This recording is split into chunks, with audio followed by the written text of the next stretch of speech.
My name is Ren Kisaragi, and 3 weeks ago I was the kind of guy who checked my bank balance before ordering extra cheese. I was 24, living in a studio apartment so small I could open the refrigerator from my bed, and working customer support for a company that sold smart air fryers to people who had somehow made cooking chicken nuggets a software problem. My salary covered rent, instant noodles, and exactly one bad decision per month. That month, the bad decision was supposed to be buying a new pair of shoes. Instead, the universe mailed me a black credit card. There was no bank logo, no card number on the front, no shiny eagle, no fancy metal crest, no name except mine engraved in silver. Ren Kisaragi. Under my name were 4 tiny words. $1. Any purchase? I thought it was a scam, obviously. Normal people do not receive supernatural finance rectangles in unmarked envelopes. That is how you become the opening victim in a horror movie about identity theft. There was also a note. It said, "The merchant receives full payment. You are charged $1. No purchase limit. No category restrictions. Tap responsibly. Tap responsibly." That was the suspicious part. No legitimate financial product has ever told a broke man to tap responsibly. I flipped the card over. There was no phone number,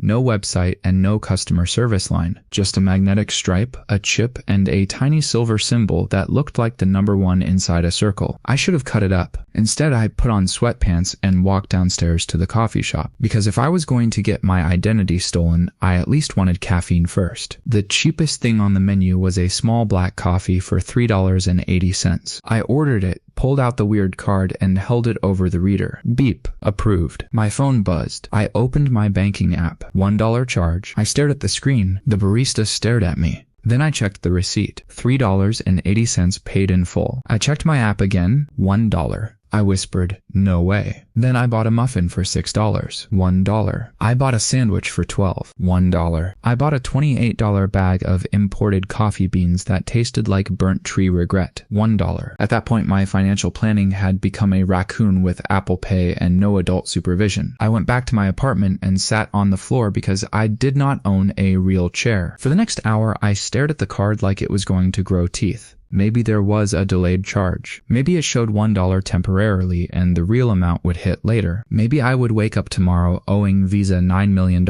and 1 kidney. So I waited. I refreshed my account every 30 seconds. Nothing changed. Every purchase remained exactly $1. Then I noticed something else. The transactions did not show the coffee shop's actual purchase amounts. My bank saw only 3 separate $1 charges. That meant the card was not giving me a discount. It was changing reality somewhere between the terminal and my account. I needed a bigger test. A test that would hurt if I was wrong, but not completely kill me. So I went to an electronics store. I walked past the phone cases and headed straight to the gaming laptops. There was one machine I had been staring at online for months. Huge graphics card, ridiculous processor, screen bright enough to signal aircraft. Price tag, $4,999. A salesman named Trevor appeared beside me with the expression of a man who had already decided I was not buying anything. I pointed at the laptop. "I'll take that one." My common sense was getting dragged behind the economy by its underwear, and somehow I was still holding the receipt. Trevor looked at my hoodie, my old sneakers, and my face. He asked if I wanted financing. I said no. I tapped the black card. Approved. Trevor's little handheld screen showed the full payment. My phone showed $1. My soul briefly left my body, did a backflip, and returned wearing sunglasses. I bought a second laptop, $1. Then a giant television, $1. Then a camera, headphones, a drone, a robot vacuum, a smart refrigerator, and a toothbrush that connected to Wi-Fi for reasons I still did not understand. Each purchase was $1. Trevor started following me around with the respectful fear normally reserved for oil princes and men who own too many snakes. I reached the register with a cart worth more than my annual salary. That was when I had another thought. What if I bought everything in one transaction? The cashier scanned 37 items, total $17,412.63. I tapped. Approved. My phone buzzed. $1. I almost dropped the refrigerator brochure. So the card did not charge $1 per item. It charged $1 per purchase. One checkout. $1. My brain began producing evil ideas so quickly I could practically hear Windows startup sounds. I walked back through the store and asked if they sold prepaid gift cards. They did. I tried buying a $500 General single-use prepaid card. Declined. For the first time, the black card did not work. The terminal displayed 2 words. Currency substitute. I tried store credit. Declined. I tried a money order at a grocery store. Declined. I tried adding cash back. Declined. Okay? So I could not directly turn the thing into cash. That was probably good because otherwise I would have spent the afternoon legally mugging the banking system with a rectangle. But physical goods, services, normal invoices, those seemed fair game. I spent the evening testing like a scientist who had been fired for poor ethics. Taxi ride, $1. Fancy dinner, $1. 1-year gym membership,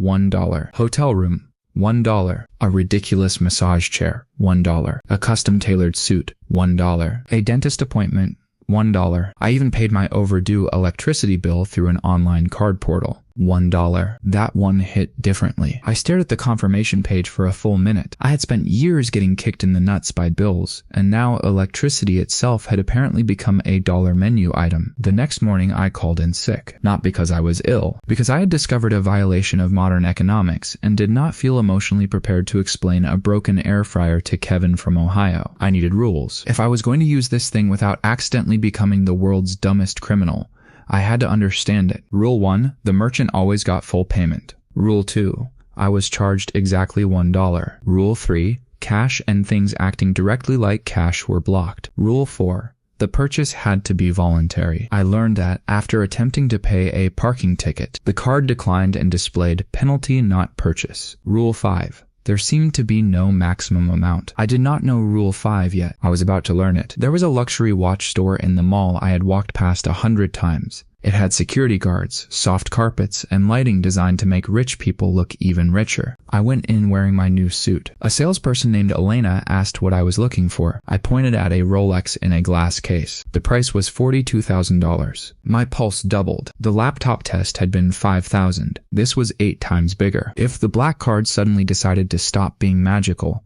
I would not just be broke. I would be broke while wearing a watch that reminded me exactly how long I had been broke. At that point, my relationship with money had the same dignity as a porta potty after a music festival. I asked to buy it. Elena gave me a careful look. Then she brought out the watch. I tapped. Approved. $1. My hand actually shook. Elena congratulated me. I stared at the watch. That was the moment my fear finally lost its job. I walked directly across the mall to a designer store and bought a coat that cost $11,000. $1. Then shoes for $3,000. $1. Then sunglasses for $2,000. $1. By lunchtime, I looked like a rapper who had just discovered compound interest. I caught my reflection in a window and realized I had gone from man waiting for bus to man whose assistant waits for bus on his behalf. That should have been enough. It was not enough, because across the street from the mall was a Lamborghini dealership. I had never been inside a supercar showroom. I always assumed there was some invisible force field that rejected anyone whose credit score had been insulted by a furniture store. But I walked in. A yellow Lamborghini Revuelto sat under white lights like a mechanical dragon. A salesman approached me. His name was Victor. His suit probably had its own financial advisor. He asked if I wanted to look around.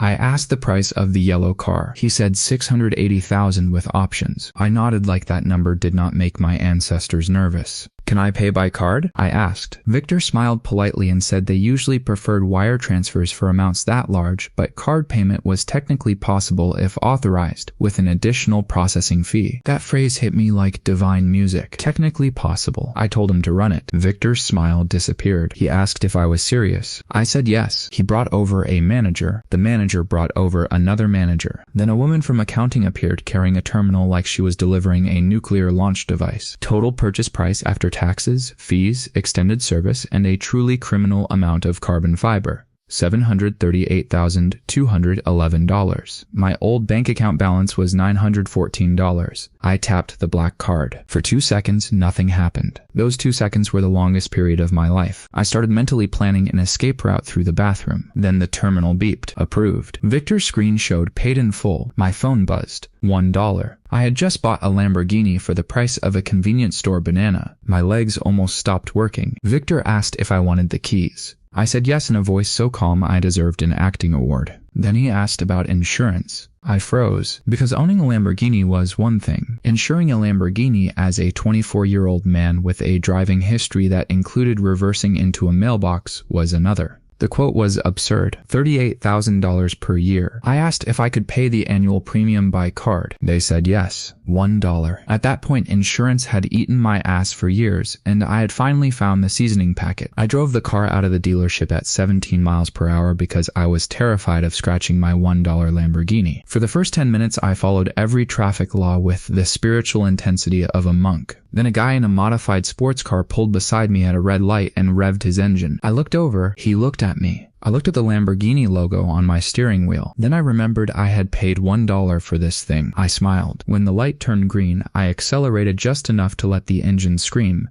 then immediately slowed down because I saw a police car. I was rich, not stupid. Actually, I was not rich. The card had taken my budget, bent it over a spreadsheet, and made accounting watch. That was the strange part. My bank balance was still under $900. I owned a Lamborghini, a Rolex, and more electronics than a small Best Buy. But I was technically still poor. I had become asset rich and ramen liquid, so I needed to solve my next problem: parking. My apartment building did not have secure parking. I was not leaving a bright yellow supercar on the street next to a dumpster labeled "Do Not Feed Pigeons." I searched online for a monthly garage. The luxury tower 3 blocks away offered private climate-controlled spaces for $1,400 per month. I paid the entire year by card. $1. Problem solved. Then I looked at the luxury tower. It had a rooftop pool, a gym, a concierge, a private movie theater. My apartment had a radiator that sounded like someone fighting a robot in a metal trash can. So I opened the tower's website. The penthouse was available for rent, $29,000 per month. The leasing office accepted card payments for the deposit and first year if approved. I filled out the application. That was when reality slapped me. They asked for proof of income. My salary was embarrassingly normal. I could pay the rent, technically, but I could not prove I could pay the rent without explaining that I owned Satan's favorite debit card. So I did something smarter. I asked if the penthouse was also for sale. It was. Price, $6.8 million. I asked the real estate agent if a card payment was possible. He laughed. Then I told him I was serious. He said no one buys real estate by credit card because transaction limits and fees make it ridiculous. I asked whether it was legally impossible or just ridiculous. That question changed his expression. He made some calls.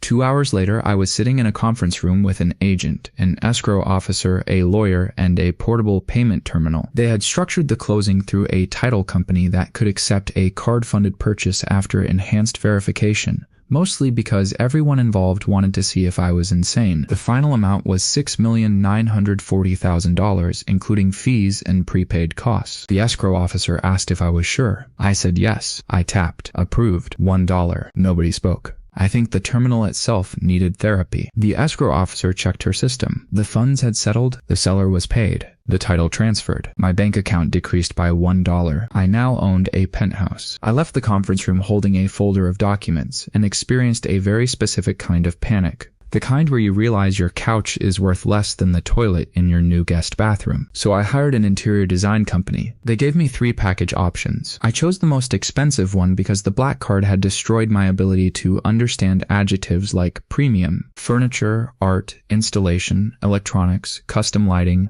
automated curtains, imported stone dining table, designer bed, home theater, and a refrigerator large enough to hide 3 accountants. Total, $487,000. $1. The designer asked whether I wanted a sculpture in the entryway. I asked what kind. She showed me a polished steel object that looked like a giant bent spoon. Price, $63,000. I bought it, not because I liked it, because I wanted guests to wonder whether it was important. That is apparently 90% of luxury decorating. By the end of the week, my life was unrecognizable. I resigned from my job. I did it politely. I did not tell my manager that I could now buy the company's entire office furniture inventory for $1 and still have change emotionally. Then I hired an accountant named Omar. Omar was 40, calm, and had the permanent expression of a man who had survived 3 tax seasons and no longer feared death. I was financially raw-dogging reality with less cash than a decent refrigerator and the confidence of a raccoon in a strip club. I paid his annual retainer by card,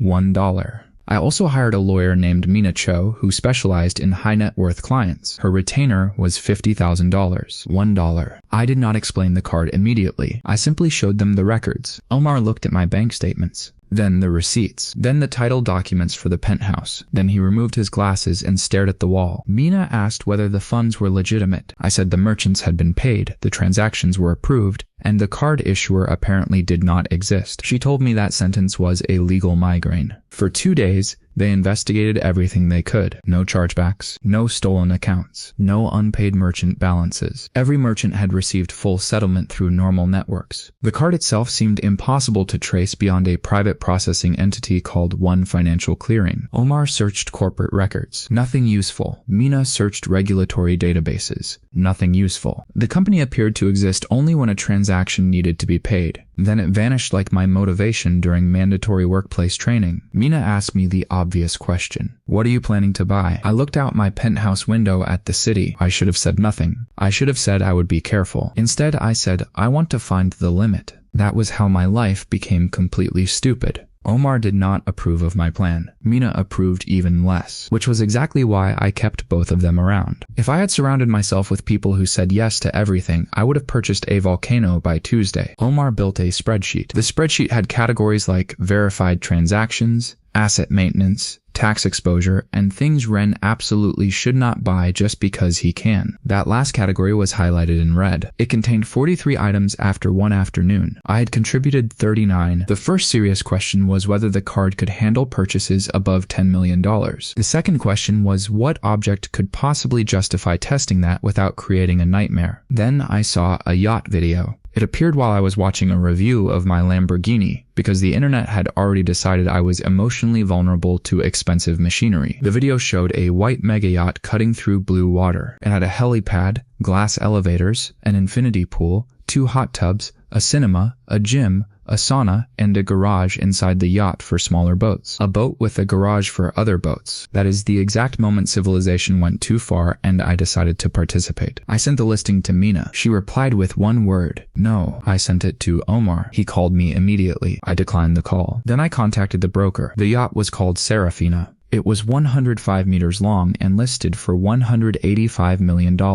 I asked the broker, a British man named Nigel, whether they accepted cards. There was silence on the phone. Not ordinary silence. Rich person silence. The kind where somebody is trying to decide whether you are joking or just American. Nigel explained that yachts were normally purchased through wire transfers, escrow, and corporate structures. I asked whether a card could be used if the seller agreed. He said theoretically, but no payment processor would approve a transaction that large. I said mine would. That got me a meeting. 2 days later, I flew to Monaco commercially because I had not yet made the mistake you think I was about to make. I bought a first-class ticket at the airport, $1. Then I bought the empty seat beside me because I did not want anyone watching me eat 6 tiny first-class desserts, $1. The flight attendant asked whether I was traveling for business. Somewhere my old credit score was probably screaming into a pillow and calling me a cheating bastard. I said I was going to test a credit card on a Megayacht. She smiled the way people smile at a man who might be either extremely wealthy or actively hallucinating. When I arrived, Nigel met me at the marina. He had gray hair, perfect posture, and shoes that looked more educated than me. The Serafina was enormous. From the dock, it did not look like a boat. It looked like a luxury apartment building that had escaped into the ocean. We boarded through a rear platform big enough to host a wedding. The main salon had marble floors. The walls were polished wood. The ceiling had a light sculpture made of hundreds of hand-blown glass pieces. There was a piano that played itself. I asked how much the piano cost. Nigel said about $400,000. I nodded.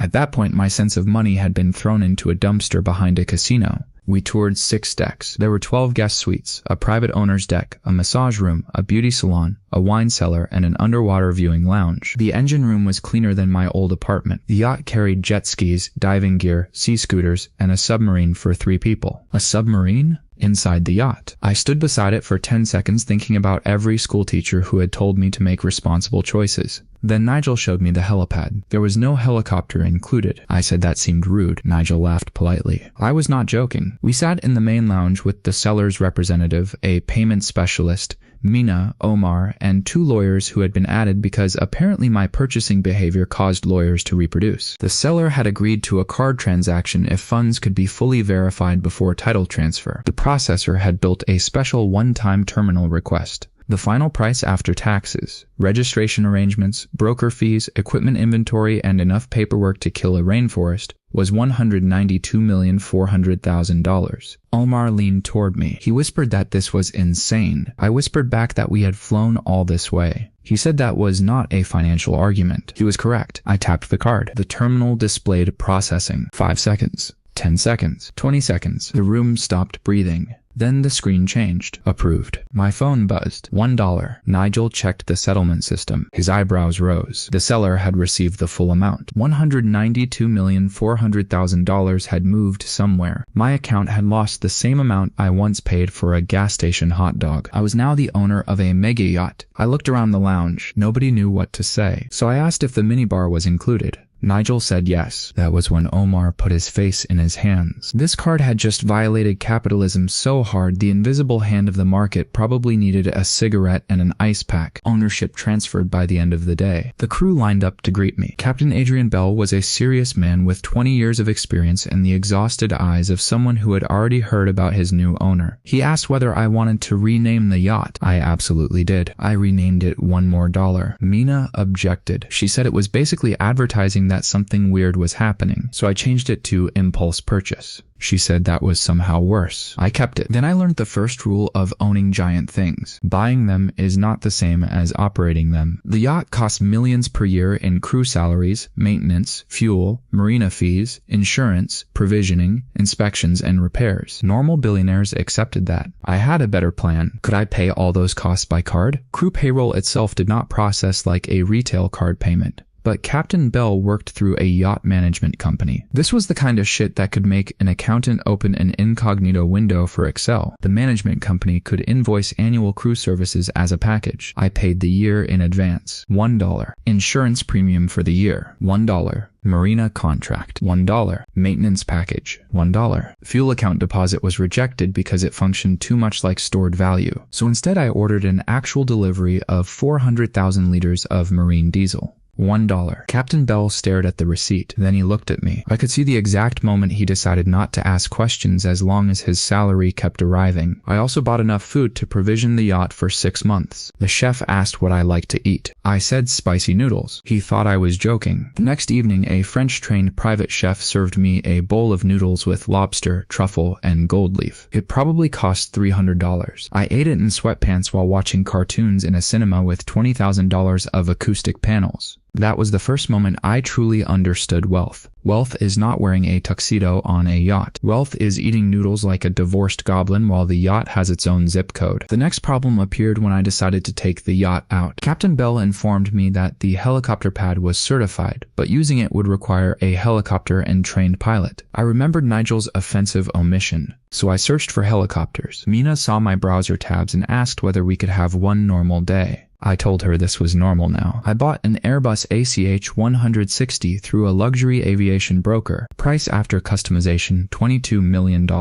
$1. I added annual maintenance. $1. Pilot services. $1. Insurance. $1. Then I discovered the interior could be customized. I selected cream leather, a minibar, soundproofing, and a tiny espresso machine. Omar asked why a helicopter needed an espresso machine. I told him tired rich people still needed caffeine. He said I was not rich. He was technically correct, which was becoming increasingly annoying. My bank account had fallen to $876. I owned around $250 million in assets. I could not withdraw enough cash to buy a used motorcycle. My finances were the accounting equivalent of showing up naked except for a crown. That created an unexpected problem. Tips. Restaurants could process tips on the card, so those were fine. Valets could sometimes take card payments, also fine. But random cash tips were impossible to magically reduce. I needed actual spending money. I could sell assets I had bought, but Mina warned me that constantly buying things for $1 and selling them for millions would attract every investigator on Earth. I did not need that. So I decided to do the boring thing. I bought something that produced legitimate income, not stocks. The card rejected direct purchases of publicly traded securities as financial instrument, but private businesses were different. A business was property. A company could be sold by contract, and contracts could apparently be paid by card if the seller's processor allowed it. I needed a small company to test. Something profitable. Something simple. Something I would not ruin by being an idiot. I found a neighborhood laundromat listed for sale at $600,000. The owner, Mr. Patel, had run it for 30 years and wanted to retire. I met him in person. He asked why a young man in a ridiculous watch wanted a laundromat. I told him I liked recurring revenue. Omar had taught me that phrase 5 minutes earlier. Mr. Patel nodded with respect. I felt like I had passed an adult exam by cheating. We structured the asset purchase through his business broker. The broker could accept a card payment. I tapped. My sense of reasonable spending had been kicked down the stairs, robbed, and then invoiced for parking. $1. Mr. Patel received $600,000. I received a laundromat. And for the first time, I owned something that put real cash into a bank account. The laundromat generated around $15,000 in monthly profit. Not yacht money, but normal money. Money I could use without touching the black card. I decided I loved laundromats. The next morning, I bought 11 more. $1 each. Then a self-storage facility. $1. Then 3 parking garages. $1 each. Then a car wash. $1. Within 2 weeks, I had legitimate monthly income in the hundreds of thousands. Omar finally smiled. He said this was the first responsible thing I had done, so naturally I celebrated by buying a dinosaur skeleton. It happened at an auction in Paris. I was invited because yacht brokers talk, and apparently the phrase young buyer who paid for a mega yacht by card travels through wealthy circles faster than gossip in a group chat. The auction house was selling art, rare watches, vintage cars, meteorites, fossils, and objects rich people buy when paintings no longer make their friends jealous. I went because Mina said meeting established collectors might help normalize my profile. That plan lasted 12 minutes. The dinosaur was a nearly complete Tyrannosaurus Rex skeleton, 38 feet long. Starting estimate $12 million. I wanted it immediately. Omar reminded me that I did not have anywhere to put it. I said the penthouse lobby was tall. He said the building association would murder me. I reminded him I owned the penthouse, not the building. He said exactly. Bidding started. 10 million. 12. 14. A man across the room raised his paddle. He was young, blonde, wearing a white dinner jacket, and smiling like his teeth had a sponsorship deal. That was my first encounter with Cassian Voss. I knew the name. Everyone did. Cassian was a billionaire heir, social media celebrity, racing team owner, luxury brand investor, and professional human peacock. He had 40 million followers and a habit of posting videos titled things like, "I bought the only blue diamond motorcycle in Europe because Monday was boring." Apparently, he wanted my dinosaur. I bid 16 million. He bid 18. I bid 20. He glanced over at me. Then he smiled. 25 million. I raised my paddle. 30. The room murmured. Cassian turned in his seat. 35. I bid 40. Omar leaned close and asked what the hell I was doing. I said testing the auction terminal. He said I had already tested the card on a yacht. I told him science demands replication. Cassian bid 50 million. At that point, everyone was watching us. I lifted my paddle. 75 million. The auctioneer actually paused. Cassian's smile tightened. He bid 80. I bid 100 million. For a dinosaur. A dead dinosaur. A dead dinosaur that had been free for 66 million years. My ancestors were probably watching from heaven, wondering why evolution had bothered. Cassian did not bid again. The hammer fell. Sold. $100 million. The auction house arranged payment in a private room. I tapped the black card. Approved. $1. The auction director confirmed full payment. I signed the paperwork. Then I walked back into the reception carrying a champagne glass and owning a Tyrannosaurus Rex. Cassian approached me. He asked what investment fund I represented. I told him none. He asked whether my family was in oil, shipping, technology, or real estate. I said my mother taught middle school mathematics and my father repaired elevators. He thought I was making fun of him. I was not. That seemed to bother him more. Then he asked where I planned to display the dinosaur. I realized I still did not know. So I said, "I'll figure it out." Cassian stared at me for a second, then laughed. Not a friendly laugh. Not an angry laugh either. It was the laugh of a man who had just discovered a new game. If fiscal responsibility had a face, it would have spit in my mouth and filed a restraining order. I should have been worried. Instead, I was wondering whether a museum accepted credit cards. The museum did accept credit cards. Unfortunately, museums do not normally let private citizens park a dinosaur in the lobby because they ran out of floor space at home. I called 3. The first said no. The second said they could consider a temporary loan after months of paperwork. The third asked whether I wanted to donate the skeleton. I hung up so fast I nearly injured my thumb. I had paid $1 whole for that dinosaur. I was not made of money. Then my real estate broker called with a solution. There was an old luxury shopping mall outside the city that had closed after a developer went bankrupt. It had marble floors, enormous atriums, underground parking, rooftop terraces, a movie theater, and enough empty retail space to store several bad ideas at once. Price $94 million.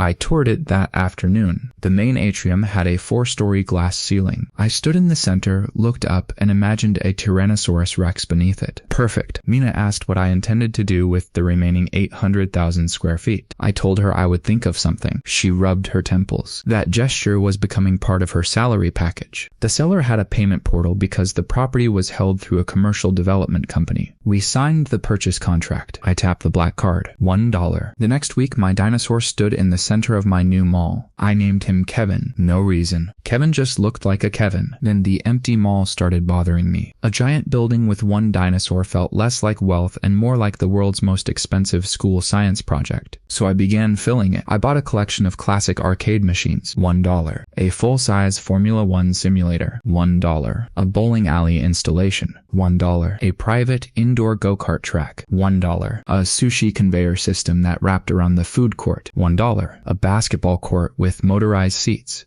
$1. Then I found a company that built indoor surfing pools. Omar asked why a mall needed an indoor wave pool. I asked why he hated progress. $1. I called the building Dollar Plaza, which Mina hated because, again, she said I was practically confessing to being weird. So we registered the official name as Kisaragi Center. Everyone still called it Dollar Plaza. My friends from before all of this eventually found out I was rich looking. I had not told them about the card. There were 3 people I trusted enough to invite over. My childhood friend Juno, my old coworker Malik, and my cousin Emmy. I told them I had made money through private investments. That explanation lasted until Juno saw Kevin. She stared up at the dinosaur. Then she stared at me. Then she asked exactly what kind of private investment ends with a T. Rex standing beside a bubble tea kiosk. I said diversified assets. Malik discovered the go-kart track and stopped caring. Emmy walked into a former jewelry store that I had converted into a room containing nothing but massage chairs. She sat down and announced that whatever crime I was committing, she supported it.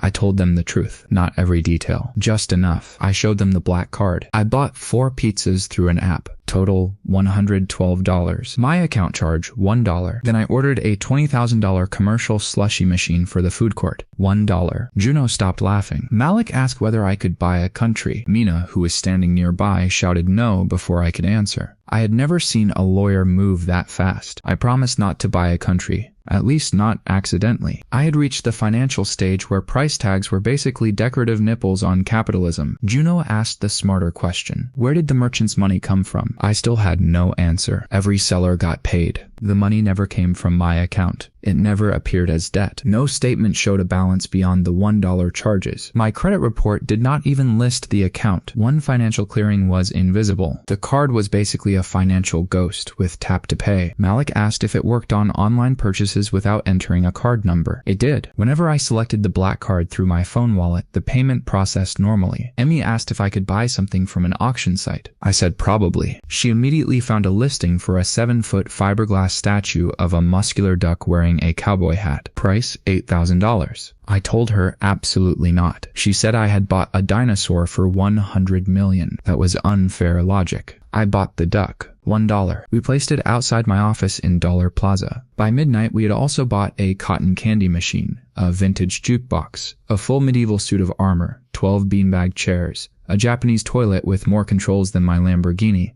and a life-size animatronic gorilla from a closed theme park. My card statement looked like a toddler had inherited the Roman Empire. That night was fun. Then Cassian Voss posted a video. He was standing beside a red Ferrari with my yacht visible in the background at the marina. He never said my name. He did not need to. He joked about mystery money and people who arrived from nowhere buying trophies they did not understand. The internet loved it. Within hours, clips of the dinosaur auction were everywhere. People were trying to identify me. Someone found the Lamborghini dealership. Someone else found the yacht registration. Then photos appeared of me entering Dollar Plaza. The story became simple. Unknown 24-year-old suddenly buys yacht, supercar, penthouse, mall, and $100 million dinosaur. That is not a normal headline. That is the financial equivalent of seeing a possum driving a school bus. Mina told me we needed a public explanation. I refused to lie about inheriting money. Omar refused to let me explain the card. So we created Kisaragi Ventures. It was a private holding company for my legitimate businesses and assets. Technically accurate. Extremely vague. Perfect. We released one statement saying my purchases were privately financed and all transactions were lawful and fully settled. That made everyone even more curious. Cassian followed me online. Then he messaged me an invitation. He was hosting a charity auction and supercar exhibition at a hotel in Dubai. He wrote, "Bring the yellow Lamborghini." Mina said it was bait. I agreed. Then I booked a flight. She asked why.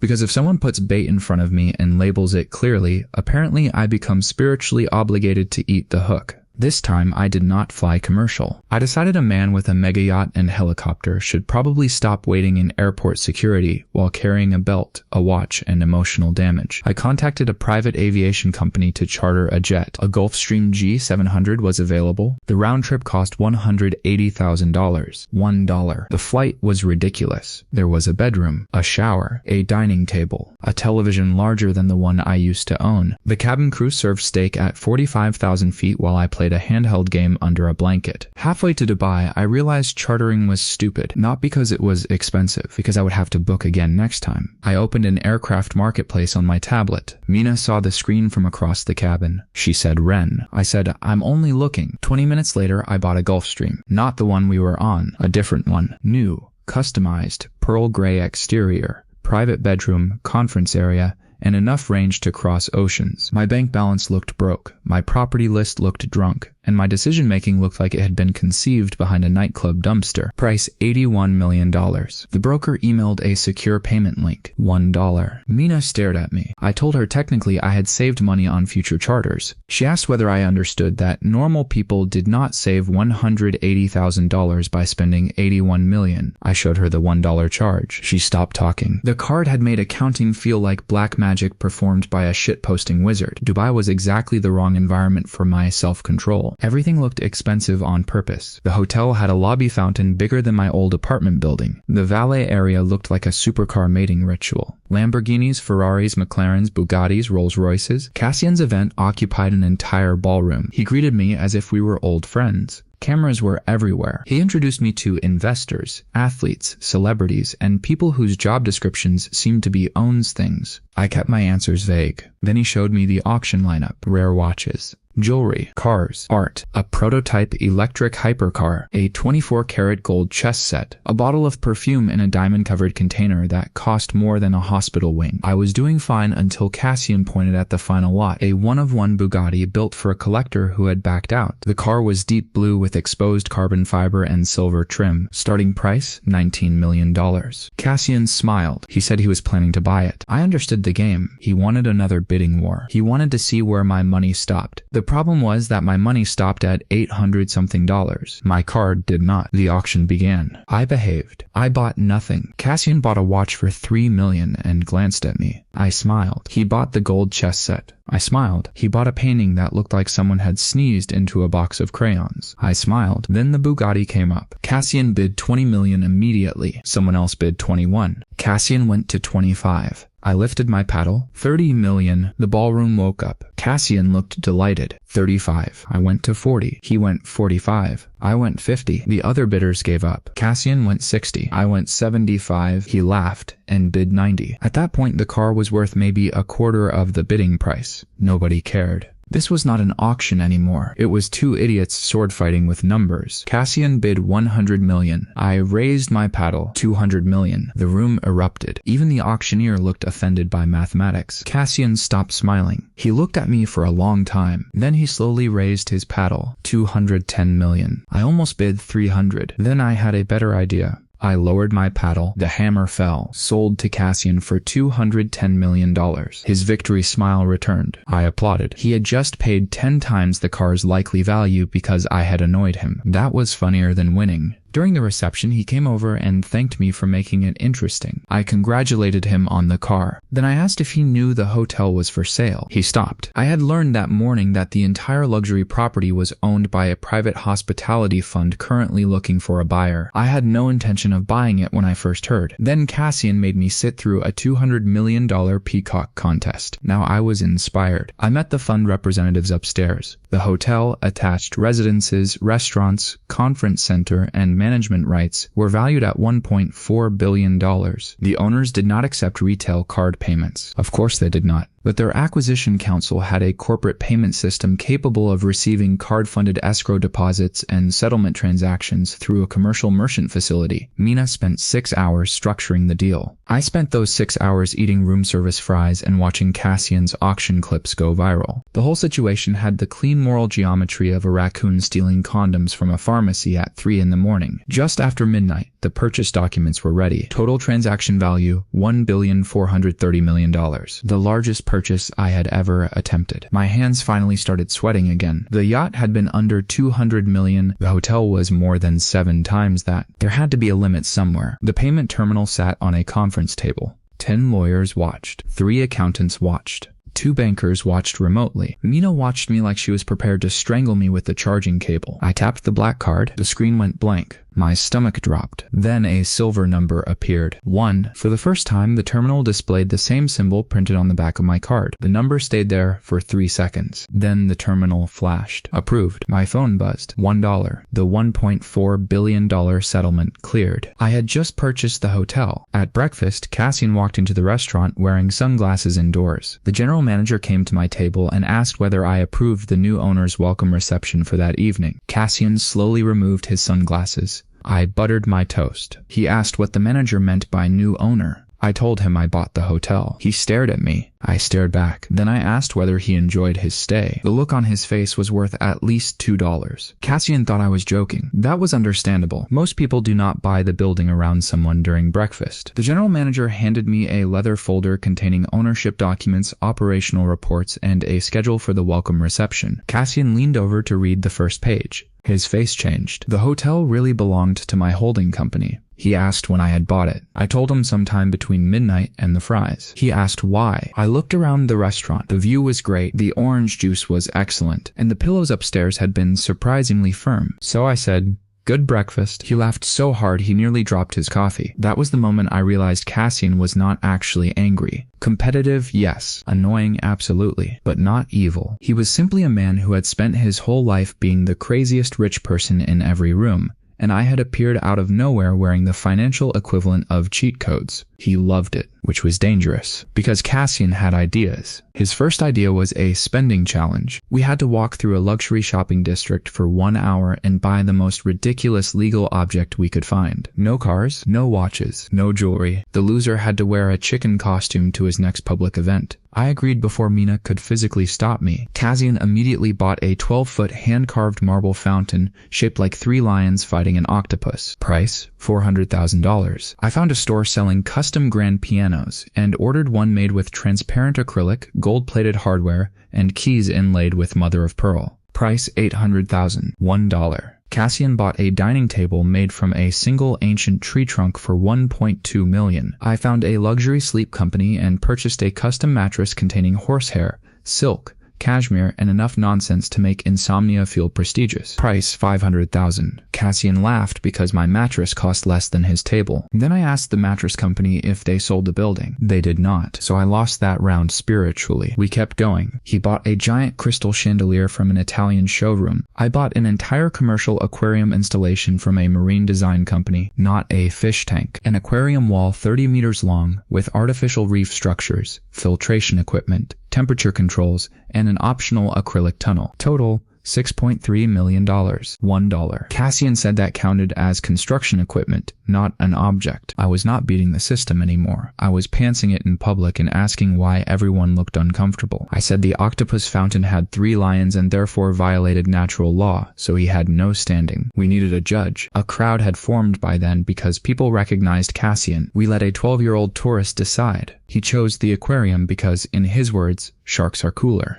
Democracy worked. Cassian accepted defeat. Then he asked how I paid for everything. That question was becoming a mosquito in my ear. I told him I used a private credit facility. Technically true? He asked what bank. I said private. Also technically true. He looked at me for a long moment. Then he said he would figure it out. I told him good luck. I should have known a billionaire with too much free time would take that as a personal quest. Back at my new hotel, I discovered another problem with owning businesses. People expected me to make decisions. The general manager wanted approval for renovations. The food director wanted a new restaurant concept. The spa wanted imported equipment. The events team wanted a ballroom redesign. I knew nothing about hotels. My complete hospitality experience was stealing tiny shampoo bottles and lying about minibar peanuts. So I did the smart thing. I told the existing management team to keep running everything exactly as before and gave them a larger improvement budget. Then I paid every approved vendor invoice by card, $1. The hotel got upgraded rooms, new kitchen equipment, a redesigned pool deck, better staff facilities, and an entire building management system. Every merchant got paid in full. My cost was roughly $23 because the invoices came from 23 vendors. That taught me a new trick. I did not need to understand a business if I hired people who did. I just needed to remove stupid budget constraints. Omar called this recklessly efficient capital allocation. I called it clicking yes on expensive emails. My next acquisition happened by accident. The hotel's main restaurant had a problem with its specialty olive oil supplier. The supplier had raised prices after a poor harvest, and the chef was furious because he said no other oil had the same flavor. I asked how much the oil company wanted for a guaranteed 5-year supply. The chef said they would not offer one. I asked whether the company itself was for sale. Everyone at the table stared at me. This had become my favorite question. It turned out the producer was family-owned and not for sale. Good. I was trying to become less stupid. Then the owner jokingly said he might sell for 50 million euros. I asked if he meant it. 3 days later, I owned an olive oil company. $1. Mina called me from the airport and said I needed to stop interpreting jokes as acquisition proposals. I said the hotel now had stable olive oil supply. She said I had spent 50 million euros to solve a restaurant ingredient problem. I corrected her. I had spent $1. She made a noise I had only previously heard from a printer jam. The company itself was profitable, which made Omar happy. I left the family running it, increased worker bonuses, upgraded equipment, and bought a fleet of new delivery vehicles. Each vendor transaction cost me $1. The employees thought I was a generous new owner. I was. But I was also essentially using a cosmic coupon code that had escaped from God's spam folder. When I returned home, my public profile had exploded. People now called me the mystery billionaire. Business magazines estimated my net worth anywhere from $1 billion to $12 billion. They were all wrong. My actual checking account balance was $843. Omar had moved profits from the laundromats, storage facilities, parking garages, olive company, and hotel operations into proper accounts. So Kisaragi Ventures had several $1 million of real cash. Somewhere, an economics professor was getting a mysterious nosebleed and did not know I was the reason. But my personal account still looked like a college student who had discovered recurring subscriptions. The black card continued charging $1 at a time. I began carrying a normal debit card as camouflage. Buying a $3 bottle of water for $1 was technically suspicious when you did it in front of people, so for cheap purchases, I paid normal price. That was how ridiculous my life had become. I used a regular card for coffee to avoid attention, then used the supernatural card to buy a $70 million airplane. A financial planner would have shit himself so violently he could qualify for rocket propulsion. My new Gulfstream arrived 2 weeks later. I named it Budget Airline. Mina refused to board until I removed the name from the exterior.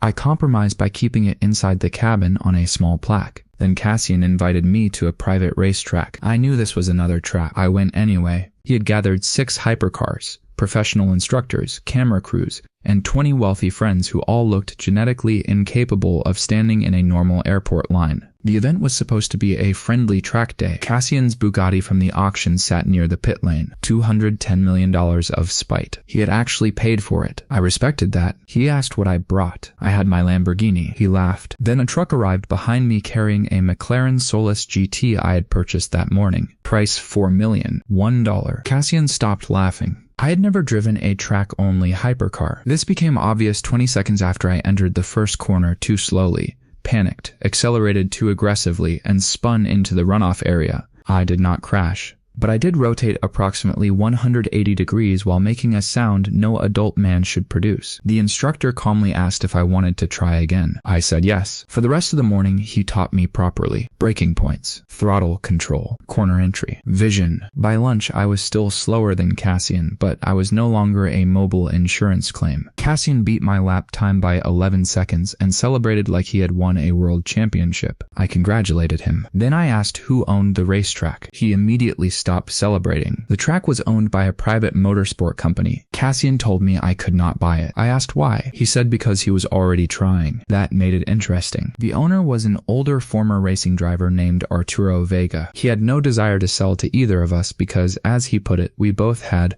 the energy of spoiled raccoons. I liked him instantly. Instead of asking for a price, I asked what the track needed. Arturo complained about 3 things: an outdated medical center, noise complaints from nearby development, and an unfinished second circuit he had wanted to build for years. I offered to pay for all 3 without buying the track. He laughed. I showed him contracts with 3 engineering firms: medical center upgrade, $12 million; sound barrier and landscaping project, $18 million; second circuit and paddock expansion, $140 million. 3 transactions, $3. Arturo stared at me like I had dropped from the sky. Cassian asked what I got out of it. I said lifetime track access. Arturo agreed immediately. Cassian called that cheating. I told him buying everything was getting predictable. For once, I wanted to buy a solution instead. That became another rule for me. The card could purchase things. But the funniest use was sometimes purchasing the removal of a problem. Traffic annoying? Hire a helicopter. Hotel restaurant lacks oil? Buy the supplier. Racetrack needs upgrades? Pay the contractors. My penthouse elevator too slow. I almost bought the elevator manufacturer, then remembered my father repaired elevators and would personally slap me. My budgeting process now had the same structure as drunk texting.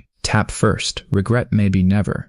Instead, I paid for a modernization package, $1. My father noticed immediately when he visited. He stepped into the elevator, listened to the motor, and said someone had installed new controls. I told him I had paid for it. He asked how much. I said $1. He thought it was a joke. My parents were the last people I wanted to tell about the card. Not because I did not trust them, because my mother would ask sensible questions I could not answer, and my father would try to return the card to whoever lost it. They already knew I was suddenly wealthy. I told them Kisaragi Ventures had done well. That was technically true if we defined done well as owns a hotel because breakfast was good. My mother accepted the penthouse with suspicion. My father spent 30 minutes examining the kitchen cabinets. Then my mother saw Kevin the dinosaur at Dollar Plaza. She asked why I owned a dinosaur. I said investment. She asked what return a dead dinosaur generated. I said joy. She said that was not an investment. I said emotional return. She told me I was still bad at math. This from the woman who taught middle school mathematics for 28 years. I could buy $1 billion hotel, but I could not win an argument with my mother. That is the true ceiling of male power. She eventually pulled me aside and asked whether I was doing anything illegal. I told her no. That was the truth as far as Mina could determine. She asked whether I was hurting anyone. No. Was I borrowing money I could not repay? No. Was I gambling? No. Did I understand what I was doing? I hesitated. That was the only question I could not answer. My mother stared at me for a moment, then told me to make sure I became useful before I became ridiculous. I promised. Then I walked into the mall atrium and saw Emmy had dressed Kevin the T. Rex in an enormous birthday hat. Too late. I was already ridiculous. A few days later, I decided to make Dollar Plaza useful. Instead of keeping it private, I reopened most of the mall to the public. But I did not charge rent to small local shops for the first year. I could afford renovations for $1 per vendor, so why not? We brought back restaurants, bookstores, game stores, clothing shops, and weird independent businesses that had been priced out of other malls. The old movie theater reopened with luxury seats. The indoor surfing pool became a paid attraction. Kevin remained in the atrium. People came just to take pictures with him. The giant muscular duck statue became even more popular. Nobody understood it. That made it art. Within weeks, the dead mall was crowded again. Local news loved the story. They called me eccentric. That was rich person vocabulary for this dude is clearly on some bullshit, but the building looks nice. Then I received an invitation that made even Mina curious. A private auction house in Switzerland was selling something I had never seen offered before. Not a car. Not art, not land, a company, the entire company, and the auction-accepted card settlement. The company was called Hexalife. It had once been a famous consumer robotics startup valued at $6 billion. Then it launched a home assistant robot that occasionally mistook glass doors for open space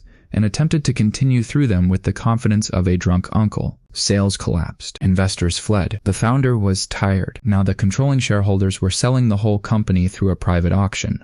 Factories, patents, software, inventory, offices, brand, debts, lawsuits, employees, and one warehouse containing 14,000 unsold robots. Omar read the financial package and immediately developed a headache. Hexalife was losing $40 million per month. At this stage, the card was treating expensive invoices like toilet paper and my self-control like the toilet. I asked why. He said because manufacturing robots was expensive and selling almost none of them was bad for business. That seemed reasonable. Mina asked why I wanted it. I showed her a video of one robot attempting to fold a towel. It failed 6 times, got the towel stuck over its head, and calmly announced that the task was complete. I loved him. I needed that idiot in my house. Mina reminded me I could simply buy one robot. I told her the company had stopped retail sales. She said I could probably persuade them to sell me a unit. I told her buying the company sounded easier. She stared at me for several seconds. Then she opened her laptop and started reviewing the auction terms because she had finally accepted that this was her life. The auction took place inside a private conference center near Geneva. Unlike the dinosaur auction, there were no cameras and no champagne crowd.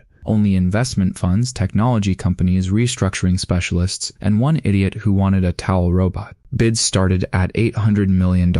A Japanese electronics group offered $950 million. A private equity fund went to $1.1 billion. I waited. Omar told me Hexalife was not worth much more than $1.4 billion after liabilities. I asked whether he thought it could be fixed. He said yes, but not by me personally. That was rude and accurate. The bidding reached $1.3 billion. Then slowed. I entered at 1.5. Everyone turned toward me. The electronics group went to 1.6. I went 2. Omar kicked me under the table. The private equity fund dropped out. The electronics group went to 2.1. I went 2.5. They stopped. Sold. $2.5 billion. The acquisition lawyers had arranged commercial card settlement after verifying my previous transactions. Apparently, once you successfully pay $1.4 billion by card, people stop asking whether your card has a daily limit. I tapped. The terminal displayed the silver one again. Approved. $1. I became the sole controlling owner of Hexalife. Omar immediately reminded me that I had also acquired its problems. Thousands of employees. Factories in 3 countries. Supplier contracts. Warranty claims. Software bugs. A public relations disaster, 4 pending lawsuits involving robots and glass doors. I asked if anyone had been seriously hurt. No, mostly the robots. One had driven directly through a sliding door at a luxury home and fallen into a swimming pool. The owner's security camera footage was so funny I had to watch it twice before Mina made me stop. I flew to Hexalife headquarters. The employees gathered in the main auditorium expecting a speech from their mysterious new owner. I had no speech. I had bought the company 48 hours earlier because I wanted a robot to fold towels badly. This was not Harvard Business School material. So I told them the simple version. I said I did not plan to fire half the company, strip the patents, or shut the factories.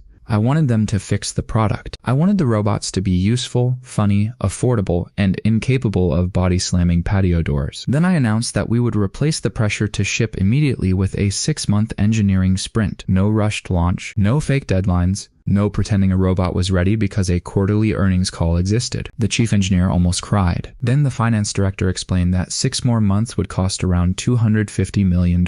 I asked which vendors needed payment. A lot. Parts suppliers, cloud computing, testing labs, factory leases, tooling, contractors. I could not pay salaries with the card directly, but the company had legitimate operating cash and revenue from older products. So I used the card for nearly everything external, preserving cash for payroll. I had become the human equivalent of giving a feral goblin a corporate Amex and telling him consequences were optional. Supplier invoice, $1. Testing contract, $1. Factory equipment, $1. Cloud services annual contract, $1. Industrial robots used to build the smaller robots, $1. The finance director watched our cash flow forecast transform from "we are doomed" to "why do our expenses look like a vending machine?" He asked Omar what was happening. Omar said proprietary financing. The finance director said that did not explain anything. Omar said he knew. I was proud of him. Then I met the towel robot. His model number was H6 Domestic Assistant. I named him Beans. Beans stood 4 feet tall with 2 arms, a rounded screen face, and soft wheels. An engineer handed him a towel. He folded it perfectly. I was disappointed. I had bought the company for the incompetent version. The engineer looked terrified. I told her I was joking. Then Beans turned, rolled toward a glass wall, stopped exactly 6 inches away, and announced,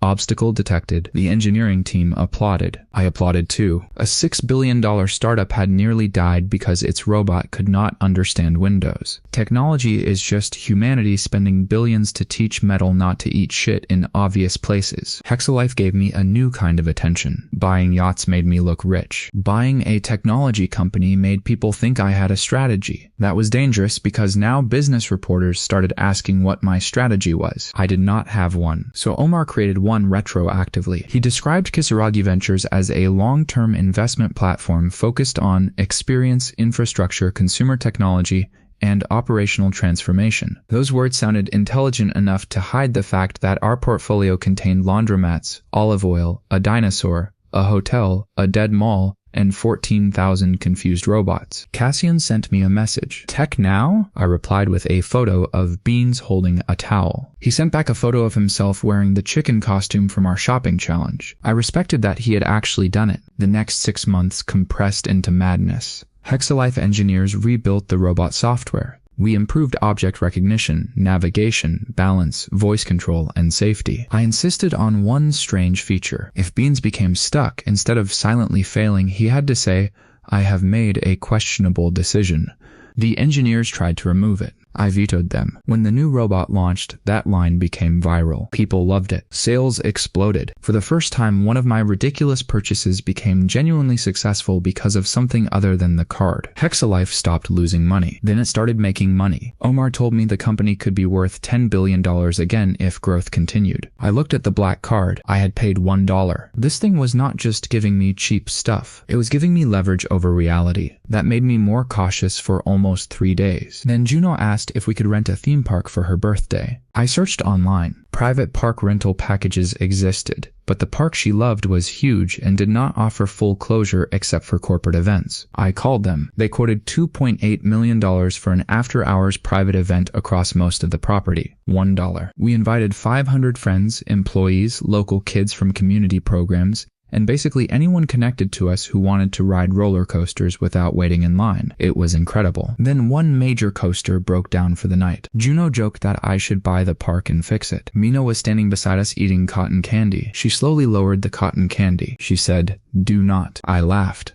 I was not going to buy the park. That would be ridiculous. The next morning, the park's parent company called me. Someone had apparently mentioned my name to their chairman. The company was considering selling that specific park as part of a restructuring. The numbers were so obscene that my calculator deserved hazard pay and a long shower. I looked at Mina. Mina looked at the ceiling. I bought the theme park for $3.2 billion. $1. The broken coaster needed a new control system. $1. Then the park president asked what changes I wanted. I said 3 things. Better food, more shade, and one attraction so stupid people would travel internationally just to see it. The creative team accepted the challenge. 2 months later, they presented plans for Dragon Drop, a roller coaster that climbed inside a 200-foot artificial dragon, paused inside its mouth overlooking the park, then launched backward through smoke before dropping into a tunnel beneath a lake. Cost $400 million. Omar looked at me. I looked at the concept art. The dragon had glowing eyes. $1. Construction began immediately. Then I made a mistake. Not a financial mistake. A social media mistake. I posted the concept art with the caption, "Needed more dragon." The internet lost its mind. Pre-sale interest surged. Theme park fans made hour-long videos analyzing track geometry from one blurry rendering. Cassian commented, "Needs a helicopter landing pad." I replied, "Coward." The exchange received 2 million likes. Within a week, people had turned me and Cassian into some kind of billionaire anime rivalry. Fan edits showed us bidding against each other with glowing red eyes. One video put dramatic orchestra music over footage of me buying the hotel. Another made Cassian's chicken costume look like a final boss transformation. The strangest part was that I kind of enjoyed it. Before the card, nobody knew who I was. Now, strangers argued online about whether I was a genius, criminal, alien, secret prince, or 3 children inside a designer coat. The last theory was surprisingly popular. I avoided interviews. Every interview request eventually asked the same question. Where did the money come from? There was no answer I could give. Then one journalist found something interesting. Not illegal, just weird. Every major asset I owned had been purchased through some form of card settlement. The yacht, the hotel, Hexalife, the theme park. The pattern appeared in transaction records and seller disclosures. A finance reporter named Celeste Ward wrote an article titled, Why does Ren Kisaragi buy billion-dollar assets with a credit card? That article caused problems. Not because it exposed the $1 charges. Those were private. But it proved I had an unusual obsession with card payments. Celeste interviewed processors, bankers, brokers, and former sellers. They all confirmed the same impossible thing. My transactions never failed. One payment executive said my card had effectively unlimited authorization. That phrase went viral. Now everyone wanted to see the card. People zoomed into photographs of my wallet. Luxury store employees leaked stories about a plain black card with no bank logo. Someone created a fake version online and sold 3,000 copies before getting sued. Cassian called me. For once, he sounded serious. He asked if the card was real. I said all cards are real if you can hold them. He said I knew what he meant. I asked what he knew. He told me a payment industry executive had contacted him after seeing the article. The executive claimed there were rumors of non-standard settlement instruments used privately for decades. Very few. Maybe fewer than 10. No public issuer. No known credit limit. And nobody understood who funded them. I stopped smiling. For the first time since the card arrived, I had evidence I might not be the only person in the world with something like it. I asked Cassian for the executive's name. He gave it to me. Dr. Adrian Sato, retired payment systems architect, currently living in Singapore. Mina told me not to fly halfway around the planet based on billionaire gossip. I agreed. Then I bought a flight plan and fueled my jet.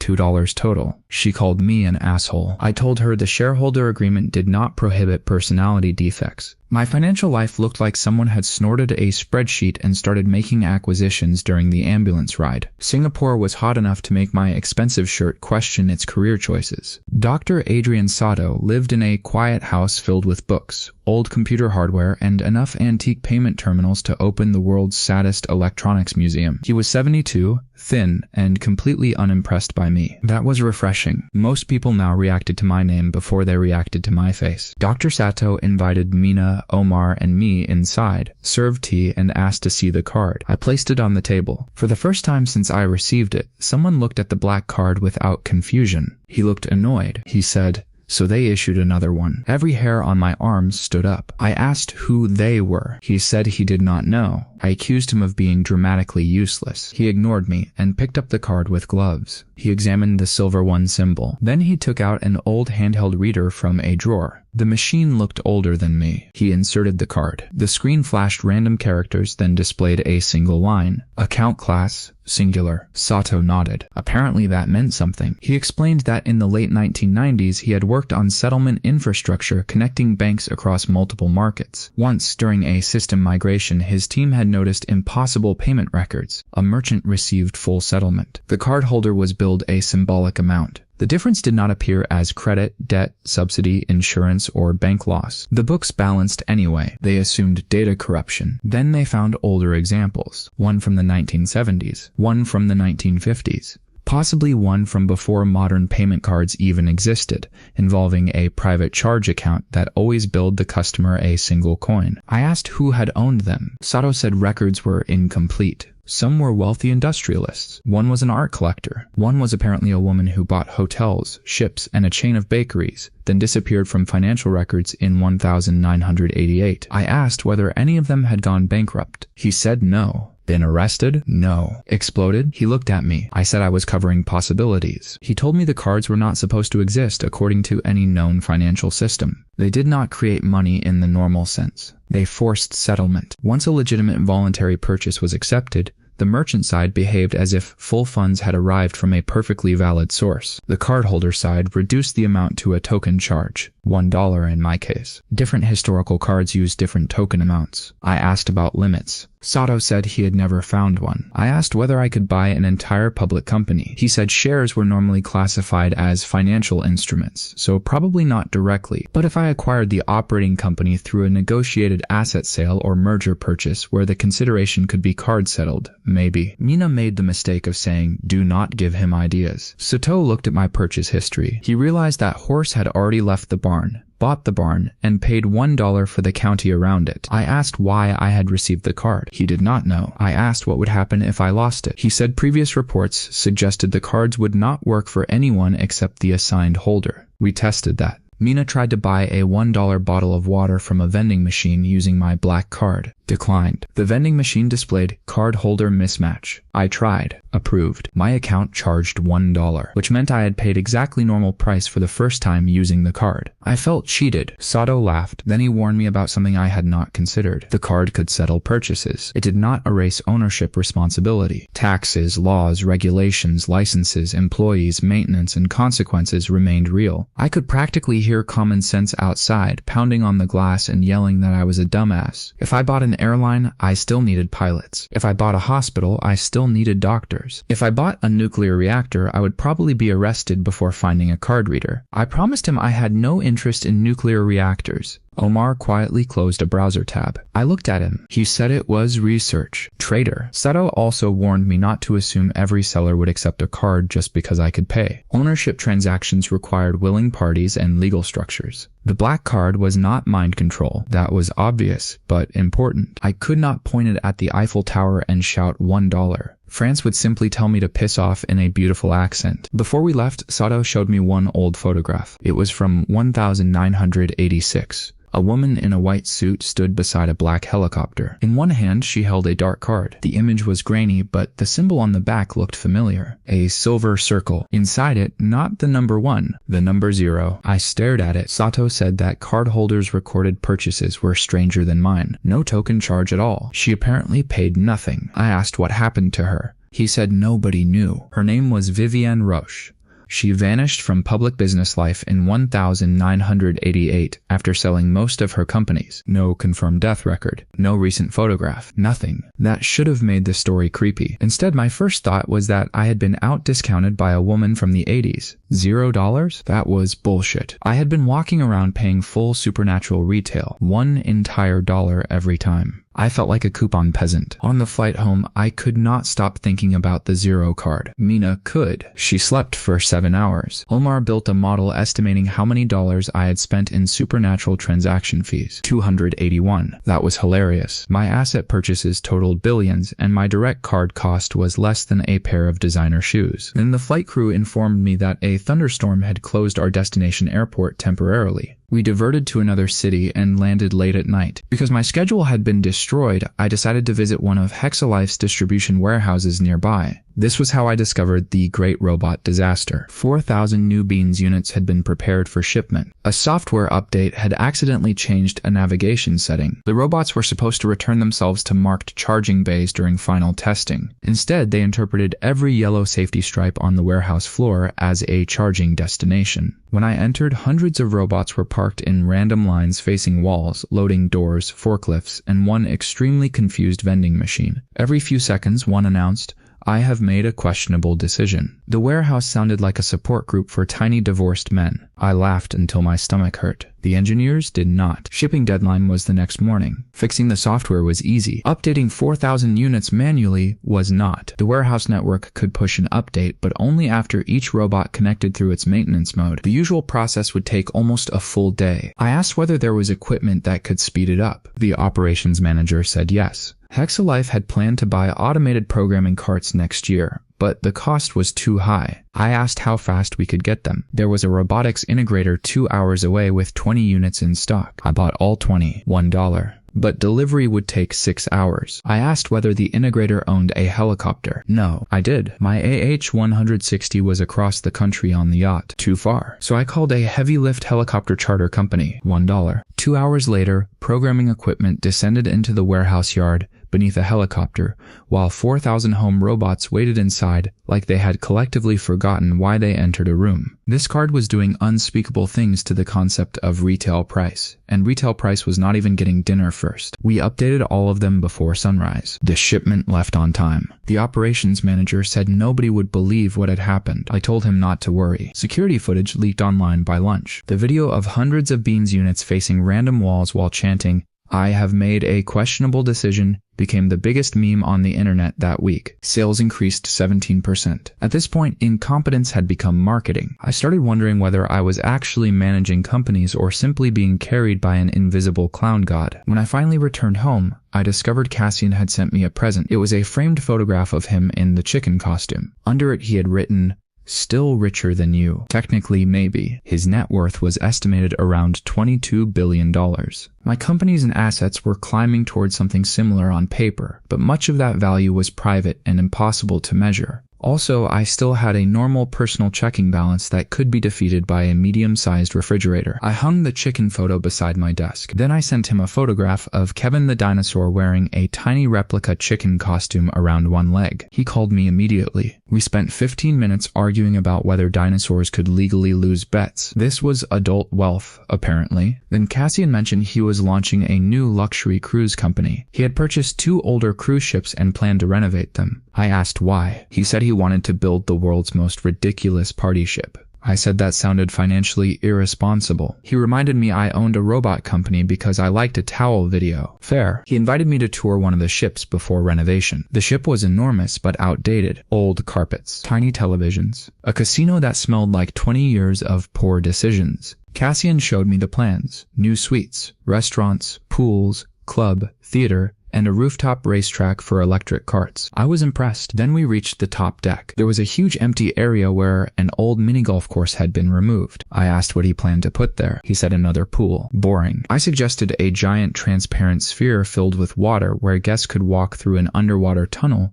while sharks swam overhead. He said that was insane. I reminded him he owned a cruise ship. He asked how much something like that would cost. I called the same aquarium company from our Dubai shopping challenge. They estimated $60 million plus structural reinforcement. Cassian said absolutely not. I said I would buy it as a gift. He refused. I insisted. He said accepting a $60 million aquarium from me would be weird. I told him I had paid $1 for his birthday present. I immediately realized what I had said. Silence. Cassian turned slowly. Mina closed her eyes. Omar looked at the floor. I had spent months hiding the card's $1 rule, and I had just revealed it because I was arguing about a Shark Tank on a cruise ship. Genius. Absolute genius. My mouth had raw-dogged operational security in front of a billionaire. Cassian asked what I meant. I considered lying. Then I looked at him. He had already helped me find Sato. He knew there was something impossible about my card, and despite being an annoying peacock, he had never actually tried to hurt me. So I showed him. We went to the ship's gift shop. I picked up a model of the cruise ship priced at $200. I tapped the black card. Approved. My phone showed $1. Cassian stared at the screen. Then I bought a $10,000 premium cruise package through the company's booking system. At that point, I was one impulse purchase away from needing an exorcist who specialized in venture capital. $1. He checked his company's payment side. Full amount received. Cassian stopped speaking for almost a minute. Then he looked at me and asked the question I had been expecting. Can we buy something stupid? That was how I knew telling him had been a mistake. Cassian approached supernatural finance exactly the way I had feared. Within 10 minutes, he had a whiteboard. Within 20 minutes, the whiteboard contained the words moon, stadium, airline, and can a person buy every hot dog in Chicago? Mina confiscated the marker. We agreed on rules. No governments, no critical infrastructure, no military equipment, no hospitals, no anything that would ruin normal people's lives just because 2 rich-looking idiots were bored. Cassian objected to being called rich-looking. He was actually rich. I told him I had a dinosaur. We moved on. The first experiment was intangible property. Could the card buy something that was not physically real? We already knew services worked. Insurance worked. Contracts worked. But what about rights? Cassian owned a small music label through one of his companies. He offered to sell me the master recording rights to an old electronic song from his catalog. The song had almost no current revenue and was valued at $80,000. We had lawyers write a clean voluntary sale agreement. His company generated a card payment request. I tapped. Approved. $1. I now owned the master rights to a song called Laser Hamster. I listened to it. It was terrible. The chorus consisted mostly of synthesizer squeaks and a man whispering hamster velocity. I understood why it was available. Then we tested naming rights. Cassian knew an arena operator selling temporary naming rights for a summer esports event. I purchased the 1-week event naming package for $12 million. $1. For 7 days, the venue was officially called the Kevin the Dinosaur Arena. Mina refused to attend.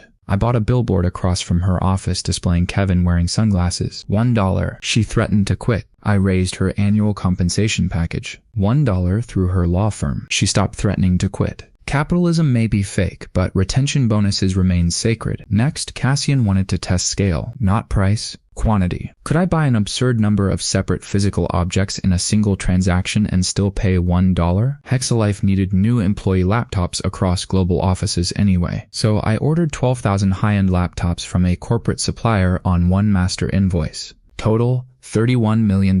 One transaction, $1, worked. Then we tested Variety. A major wholesale company created a custom order containing 1,000 completely different product categories. Televisions, office chairs, cookware, bicycles, lawnmowers, refrigerators, coffee machines, tents, printers, tools, mattresses, exercise equipment, and enough random objects to furnish a suburban apocalypse. Total, $9 million, $1. We donated most of it through community organizations and disaster relief warehouses. The card did not care. One purchase could contain thousands of things. Cassian stared at the receipt and said, "Your card is basically a cheat code for Costco." That may have been the most accurate financial analysis anyone had produced. Then we tested something ridiculous enough to make Omar swear. A retired Airbus A380 was being sold by an airline for parts and conversion. It was one of the biggest passenger aircraft ever built, and this particular one still had most of its interior. Price, $36 million. I did not need an A380. Nobody needs an A380. But Cassian had recently bought a giant ranch in Nevada, and he wanted to turn the plane into a guest house. I asked how he planned to move it there. He admitted he had not reached that part of the idea. I bought the aircraft. $1. Now it was my problem. The A380 could still fly with maintenance and certification, but landing it near the ranch was impossible. My accountant had the expression of a man watching a chimpanzee perform surgery with a rewards card. There was no runway long enough. Cassian suggested cutting the plane apart and trucking it in. I refused. I had purchased an airplane, not an IKEA airplane kit. We needed a runway. There was an old private airfield 40 miles from the ranch with enough land to expand. The owner was willing to sell. Price, $28 million. $1. Then we hired an engineering company to lengthen and reinforce the runway. $1. Then upgraded the taxiway. $1. Then bought new navigation lighting. $1. Then hired a maintenance company to make the A380 airworthy for one final positioning flight. $1. The entire project cost me about $5 in actual card charges and made every aviation professional involved ask increasingly desperate questions. 3 months later, the A380 landed at our expanded airfield. Cassian stood beside me filming the arrival. I asked what he planned to do now. He said nightclub. I reminded him he had originally said guest house. He said plans evolve. I told him he was a jackass. He called me the man who had purchased a plane to enable his jackassery. That was difficult to argue with. We renovated the A380 into the strangest private event space I had ever seen. One deck became bedrooms. The other became a lounge, game room, karaoke bar, and restaurant kitchen. The cockpit remained untouched.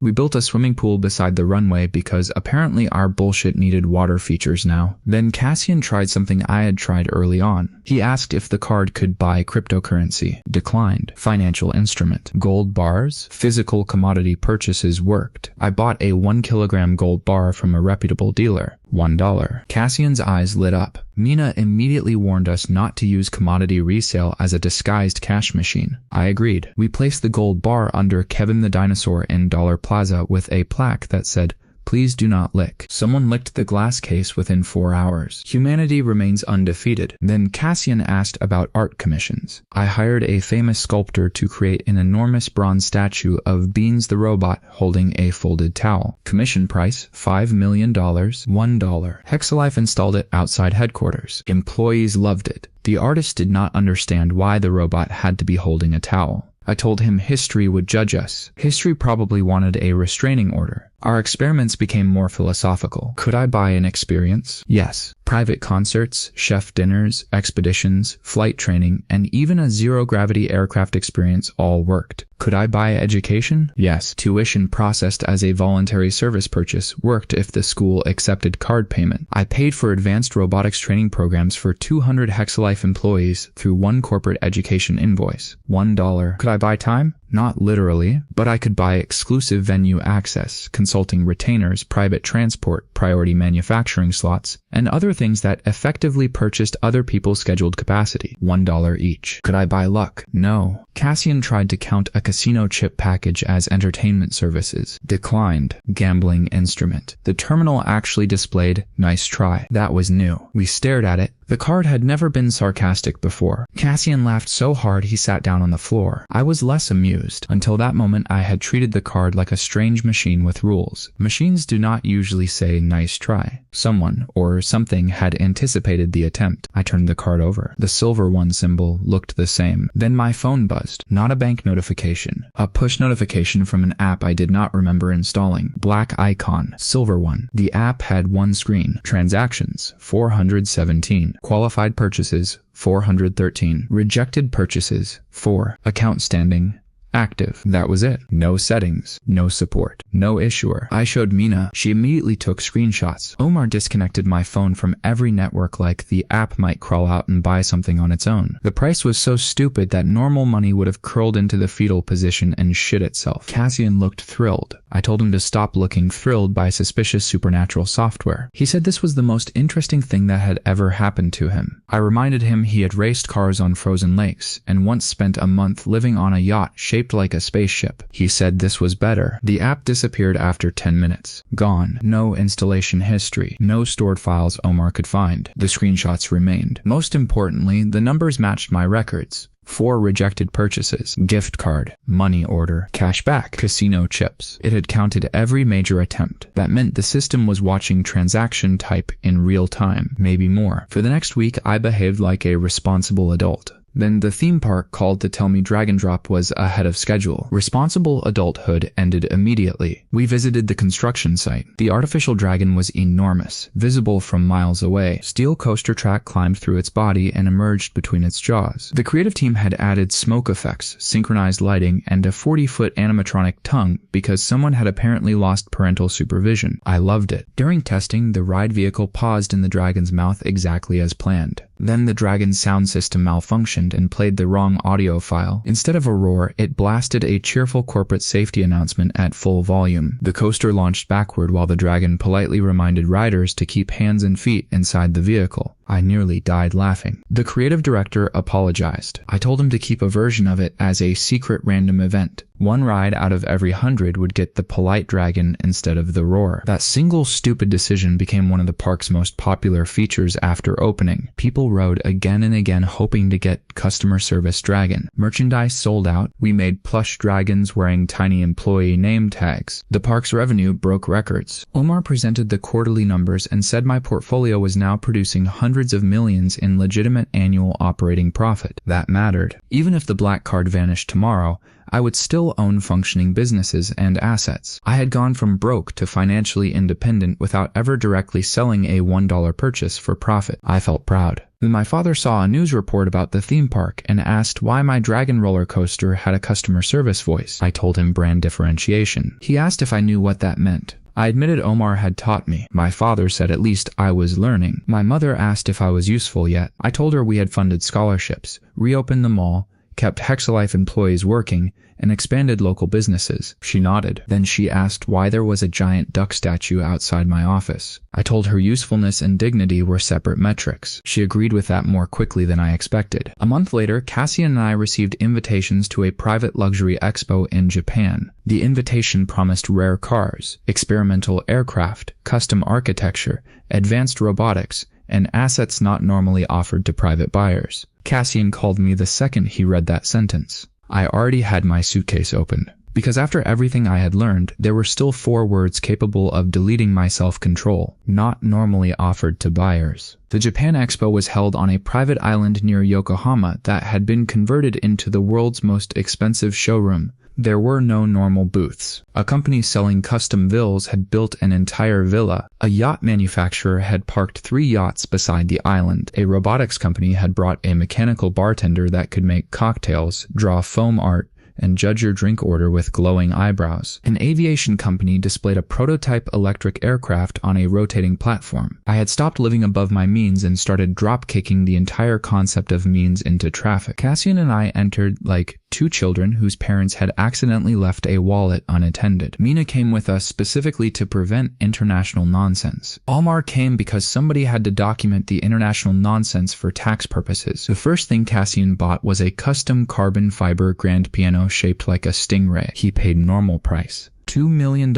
I mocked him for being poor. He reminded me that without my card, I had less pocket cash than his chef. That ended the conversation. I bought a transforming conference table that could rise from the floor, split into sections, and hide touchscreens inside the surface. $1. Then I bought an autonomous luggage cart because it followed me around like a loyal metal dog. $1. Then I bought the bartender robot. The company representative said the display unit was not actually for sale. I tapped anyway. Declined. The terminal displayed seller consent required. Everyone looked at me. I looked at Cassian. He was trying not to laugh. The card had just publicly told me no because I behaved like an entitled jackass. I apologized to the representative. Then I asked if I could order a production unit. She said yes. I paid. $1. Lesson learned. The black card could bully mathematics. It could not bully people. Honestly, that was comforting. Also humiliating. I had just been disciplined by a rectangle in front of 40 wealthy strangers. The expo's private asset hall opened after lunch. Access required signing more paperwork than a mortgage. Inside, companies presented things usually sold only through private negotiations. A completed underground luxury bunker designed as a wine storage complex. A decommissioned offshore research platform converted into a resort concept. A private observatory with a 1-meter telescope. A historic theater. A mountain lodge accessible only by cable car. An entire collection of 30 vintage race cars sold as one lot. Then I saw the floating house. It was not really a house. It was a 3-story luxury residence built on a self-propelled platform, halfway between a yacht and a modern villa. Glass walls, rooftop garden, pool, 4 bedrooms, solar array, and electric propulsion for slow coastal movement. Price $45 million.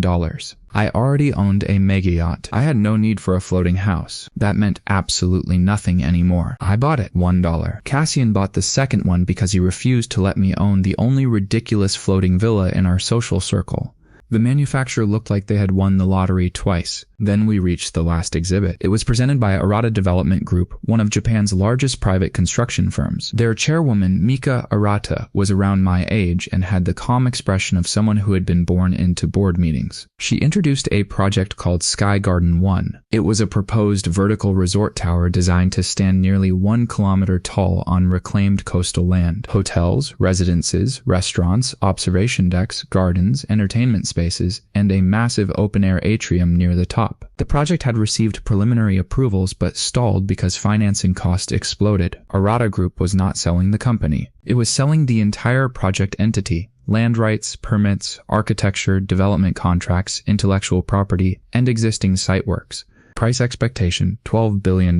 Cassian whispered, "Do it." Mina whispered, "I will push both of you into the ocean." I asked Mika why they were selling. She answered honestly. The tower would take years, cost far more than $12 billion to complete, and expose the owner to enormous construction risk. Buying the project was not buying a finished skyscraper. It was buying a very expensive problem. That made me pause. The card could handle vendor costs, but managing a 1-kilometer tower project sounded like inviting an earthquake to live in my inbox. I walked around the scale model. Every tap felt like I was slapping capitalism on the ass with its own terms of service agreement. There was a tiny rooftop park suspended nearly a kilometer above the ground. I asked if the design included a roller coaster. Mika said no. I said that seemed fixable. Mina physically grabbed my sleeve. I did not buy the tower. Everyone was shocked, including me. I had finally developed restraint. Then Mika asked if I wanted to purchase a 30% partnership stake in the project instead. Financial securities were blocked, but a direct joint venture membership purchase through the project company might qualify as business property. Mina reviewed the structure. It could work. Price $3.6 billion.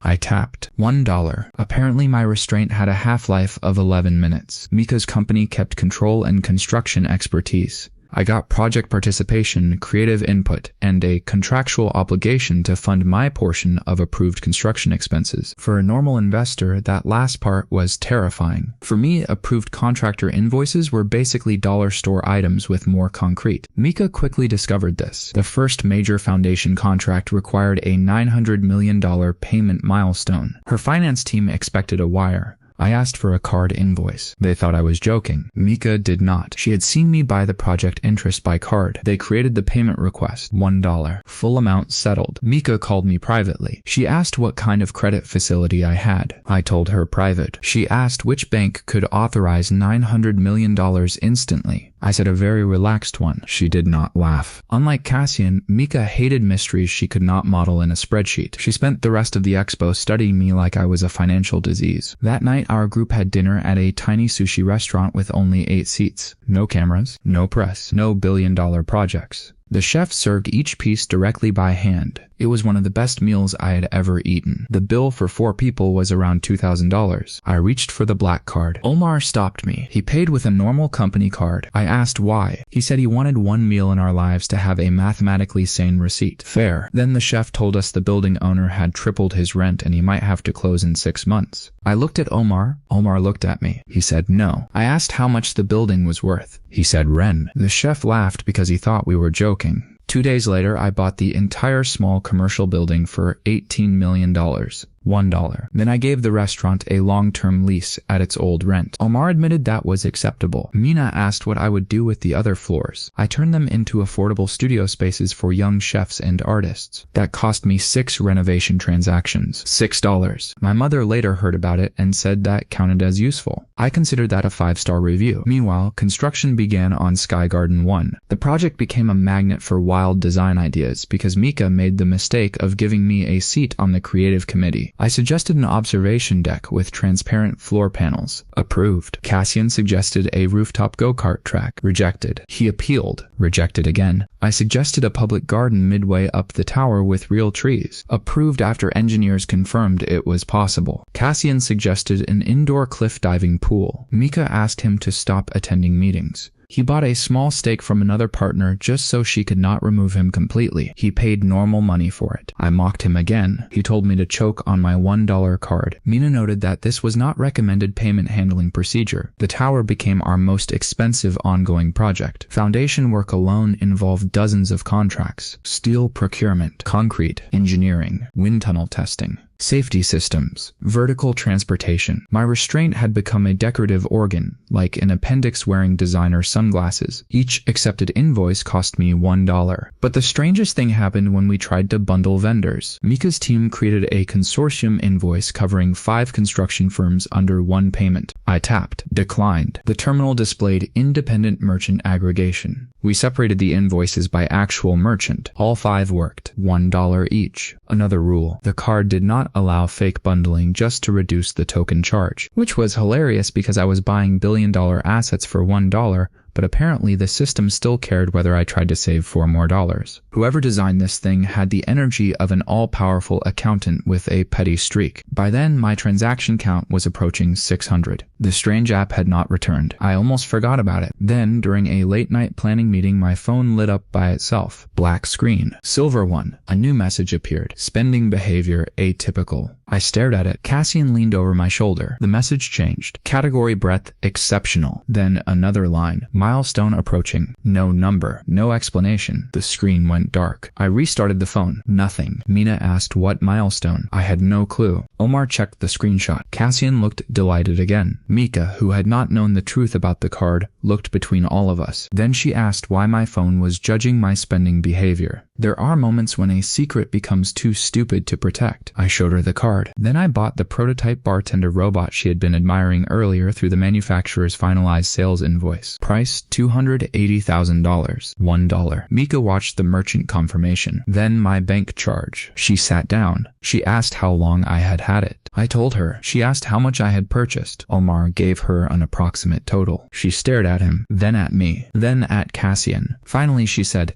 "And your response to this was to build a dragon roller coaster?" I said it was a very good roller coaster. Mika covered her face with both hands. Mina smiled. At last, another woman understood her pain. Mika reacted to the card very differently from Cassian. Cassian saw infinite shopping. Mika saw a research project. Within 1 week, she built a database containing every transaction we could verify. Organized by merchant type, settlement amount, jurisdiction, asset class, payment rail, authorization time, and rejection reason. Omar loved her immediately. not romantically, accountantly. They spoke to each other in spreadsheet language for hours. I understood maybe half of it. Mina understood all of it and hated that she did. The mysterious milestone approaching message became our main question. Was it transaction count, total settlement value, number of merchant categories, geographic coverage, amount of stupid shit I had bought while pretending it was research? Cassian argued strongly for the last option. Mika noticed something first. The app had said category breadth exceptional. That suggested the card tracked what kinds of things I bought, not just how much. So she created a category map: food, retail, transport, insurance, real estate, business acquisitions, intellectual property, construction, hospitality, aviation, marine, entertainment, education, professional services, art, commodities, technology, and one category she labeled Ren Nonsense that contained dinosaur, giant duck, robot statue, transparent piano, floating villa, and dragon coaster. I argued that those belonged in established categories. She refused. We decided not to force the milestone. That lasted 4 days. Then Hexalife's marketing department suggested making an animated short film about beans. The plan was simple: 15 minutes, online release, cute story, modest budget. I approved it. A week later, a major animation studio offered to co-produce a full theatrical film instead. Budget $120 million. I asked whether we could pay production costs by card. Of course, $1 for the studio contract. Then I learned the studio itself was struggling after 2 expensive flops. I was making purchases with the same energy as a sleep-deprived goblin buying cursed items on Marketplace at 4 a.m. I did not ask if it was for sale. I had grown. I had matured. I had become responsible. The studio CEO asked whether Kisaragi Ventures might be interested in buying a controlling interest. That did not count as my fault. The structure was not a publicly traded security because the studio was privately held. We negotiated a direct company purchase with the founders keeping a minority stake. Price $4.8 billion.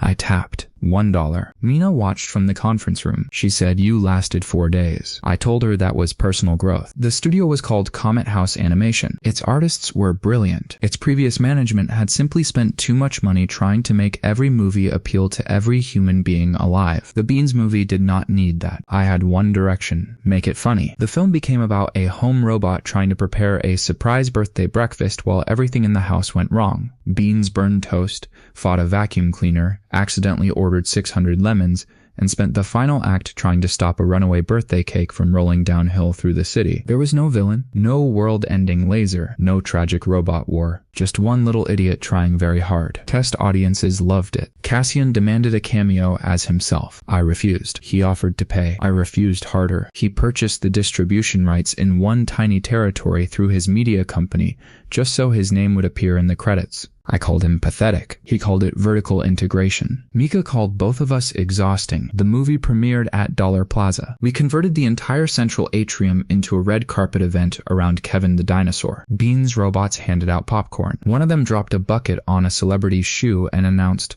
"I have made a questionable decision." The clip went viral before the movie even started. The film became a huge hit. Children loved Beans. Adults loved the jokes. Merchandise exploded. Suddenly, the robot company I bought because of a towel failure owned one of the most popular animated characters in the world. Omar showed me licensing revenue projections. I asked whether we could make a Beans restaurant at the theme park. He said yes. I asked whether the menu could include 600 lemons somehow. He told me to leave food service to professionals. Fair. During the premiere, my phone buzzed. The black app had returned. Transactions, 811. Qualified purchases, 805. Rejected purchases, 6. I counted the rejections. Gift card, money order, cashback, casino chips, display bartender robot without seller consent. Bundled independent construction invoices. Perfect match. Below the numbers was a progress bar. No label. It was 81% full. Mika nearly took my phone out of my hand. Cassian looked like someone had announced a secret level in his favorite game. Omar calculated immediately. If the progress bar corresponded directly to transaction count, 1,000 qualified attempts or 1,000 total attempts could be the milestone. Mina told us not to turn my financial anomaly into an achievement hunt. She was right. So, naturally, Cassian started listing things we could buy. I stopped him. For once, I did not want to spam 189 pointless purchases just to trigger a mystery. If the card had selected me for some reason, I did not want to respond by buying 189 decorative toilets. Cassian crossed decorative toilets off his list with visible disappointment. Instead, I decided to let normal business spending move the count. It happened faster than expected. Between Hexalife suppliers, theme park construction, hotel renovation, Sky Garden contractors, Comet House productions, and Dollar Plaza merchants, I was making approved card purchases every day. Some were huge, some were small. Steel contract, $1. Animation rendering service, $1. Replacement roller coaster sensors, $1. 20,000 hotel towels, $1. The phrase financial discipline now sounded like something people whispered before spanking a Bloomberg terminal. A custom shark tunnel for Cassian's cruise ship, because I eventually won the argument, $1. He still complained about accepting the gift. Then he held his first cruise preview party under the sharks and admitted it was awesome. I made him say it twice. At 900 transactions, nothing happened. At 950, nothing. At 999, the app did not appear. That made us nervous. The 1,000th qualified transaction happened at the dumbest possible time. I was at Dollar Plaza with Juno and Malik, eating fried chicken from a new restaurant in the food court. The owner mentioned he wanted to add outdoor seating, but commercial umbrellas were more expensive than expected. I told him to send the invoice to the mall office. He had already received a quote from a supplier for 30 large umbrellas, tables, planters, and heaters. Total, $82,000. I approved it on my phone and paid with the black card, $1. My screen froze. The lights in the food court did not flicker. Thunder did not crash. No mysterious person appeared. Instead, my phone played the default notification sound. A cheerful little ding. The black app opened. Milestone complete. Below it, qualified merchant settlements, 1,000. Account review, passed. I stared at the next line. Purchase ceiling removed. My mouth went dry. Cassian was not there, so for once nobody immediately yelled something irresponsible. Juno read the screen over my shoulder. She asked the obvious question, what ceiling? I had no answer. I had already bought billion-dollar companies. If there had been a ceiling before, I had never found it. Then another line appeared. Complex settlement access enabled. The app vanished. The card itself changed. A thin silver line appeared along the edge, as if metal were spreading beneath the black surface. I nearly dropped it into my fried chicken. Malik grabbed my wrist before I could. That would have been an embarrassing end to supernatural finance. Mina arrived 20 minutes later. Mika joined by video call. Omar arrived with a laptop and no emotional preparation. Cassian found out and flew in that evening. He walked into my office, saw the silver-edged card and said, "We need to buy a mountain." Mina told him to shut up. Mika focused on the phrase complex settlement. She thought it might mean multi-party purchases. Previously, fake aggregation had failed because separate merchants could not be combined into one transaction. Maybe complex settlement allowed legitimate multi-party deals where several sellers were part of one acquisition. That mattered for large companies, real estate portfolios, media rights packages, and almost every complicated asset sale. Omar asked what purchase ceiling removed meant. Nobody knew. Cassian suggested buying something worth $100 billion.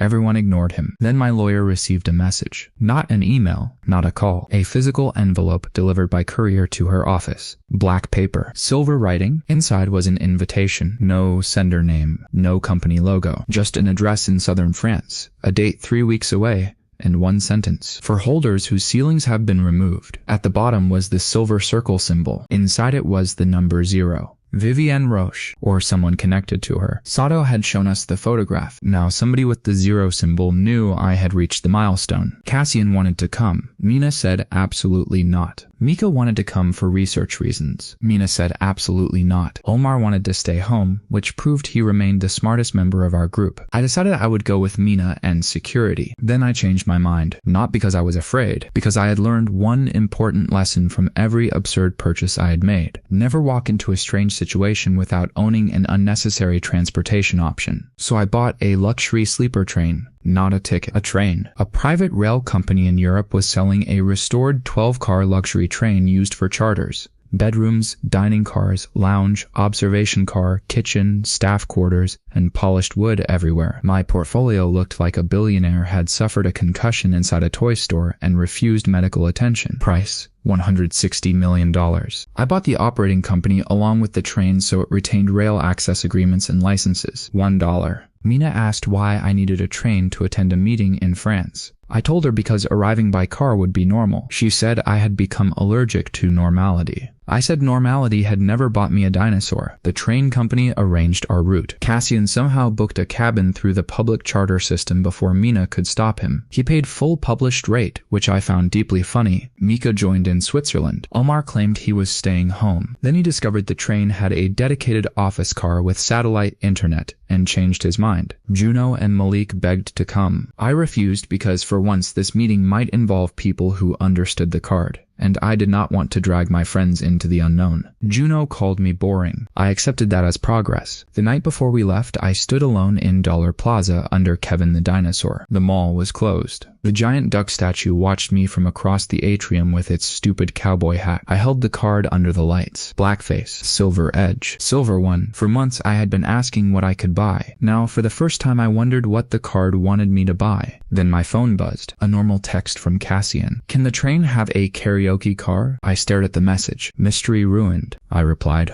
Already ordered. $1. The train was a terrible idea. It was also one of the best things I had ever bought. Our first evening crossing Europe included a 6-course dinner, live piano in the lounge, mountain views through giant windows, and Cassian singing karaoke so badly that 2 staff members quietly escaped into the next carriage. He performed Laser Hamster, the terrible song whose master rights I owned. I tried to revoke permission while he was singing. Mina informed me that copyright law did not work like a remote control mute button. Useless profession. Mika spent most of the journey studying historical information about Vivienne Roche. The public record was strange. Vivienne had appeared in European business circles during the late 1970s with no obvious family fortune. Within 10 years, she owned hotels, shipping companies, department stores, vineyards, publishing houses, and a luxury train operator. Then, in 1988, she sold almost everything. After that, almost nothing. No interviews, no public appearances, no reliable residence. Cassian said she sounded like me with better discipline. I said she had a $0 card, so technically she was a cheapskate. Omar looked up from his laptop and asked whether we could please respect the mysterious, possibly immortal financier who had summoned us to an unknown location. I said there was no evidence she was immortal. He said the fact that I selected that specific part of his sentence was the problem. We arrived in southern France on a bright afternoon. The address from the invitation belonged to an old hilltop estate surrounded by vineyards. A driver met us at the station. I asked whether the estate was for sale. Mina told me I was not allowed to ask that for the next 24 hours. The estate was enormous but not flashy. Stone buildings, gardens, fountains, olive trees, and terraces overlooking the countryside. Security checked our invitation,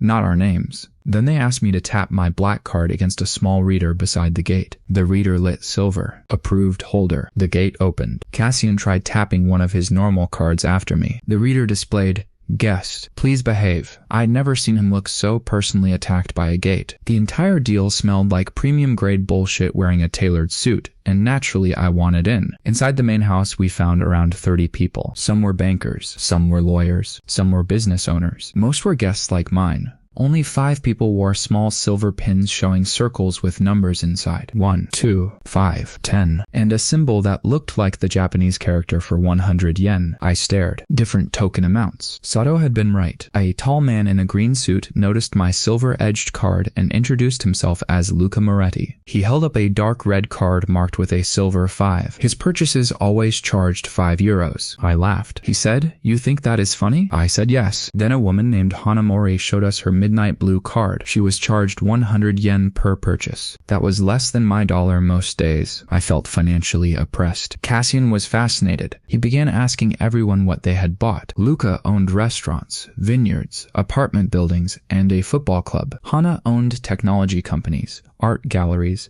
a chain of mountain resorts, and apparently the world's largest private collection of antique vending machines. The man with the 10 card, Yusuf Darzi, had used his mostly for industrial equipment and factories. The woman with the 2 card, Celia Grant, had purchased thousands of acres of farmland and several food companies. I asked whether any of them had bought a dinosaur. No. A Megayacht? 2 had. A theme park? No. A broken robot company because of a towel video? Everyone looked at me. Finally, I had achieved something unique. Then the room became quiet. An older woman entered from the terrace. White hair cut short, white suit, straight posture. She looked around 70, maybe a little older. I recognized her immediately from Sato's photograph. Vivienne Roche, alive. She wore no pin. She did not need one. In her hand was a glossy black card with a silver circle. Inside the circle was 0. She greeted the room calmly. Then she looked directly at me. "Ren Kisaragi," she said. My stomach tightened. She smiled. "I hear you bought a dinosaur." That was not the opening I expected. I said yes. She asked how much. $100 million.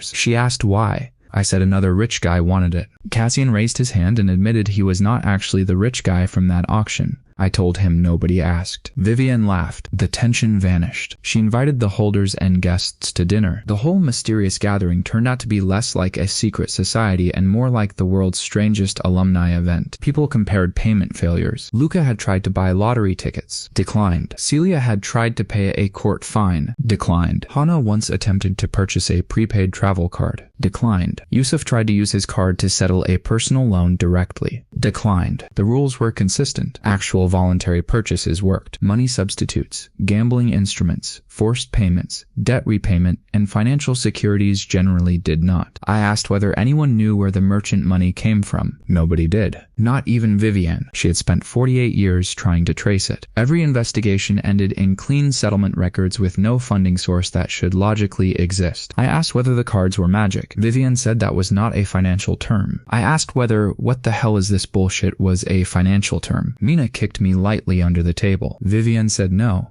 but it was closer. She explained the milestone. Every holder she knew received basic access first. After 1,000 qualified merchant settlements, the card expanded to handle complex settlement structures. Multiple willing sellers could participate in one legitimate purchase. A company acquisition involving dozens of owners could settle as one transaction. A property portfolio with multiple title holders could settle together. An asset package crossing several legal entities could work if the entire arrangement represented one genuine purchase. I was so far beyond a normal budget that my debit card probably considered me legally dead. The card still would not allow fake bundling. The transaction had to exist as one real contract. That was why the system had called it complex settlement. I asked about the purchase ceiling. Vivienne smiled. Apparently basic holders did have a ceiling, not a dollar amount, a complexity ceiling. Before the milestone, there were certain transactions the card would refuse because too many settlement paths were involved. Afterward, that ceiling disappeared. So Cassian's dream of buying a $100 billion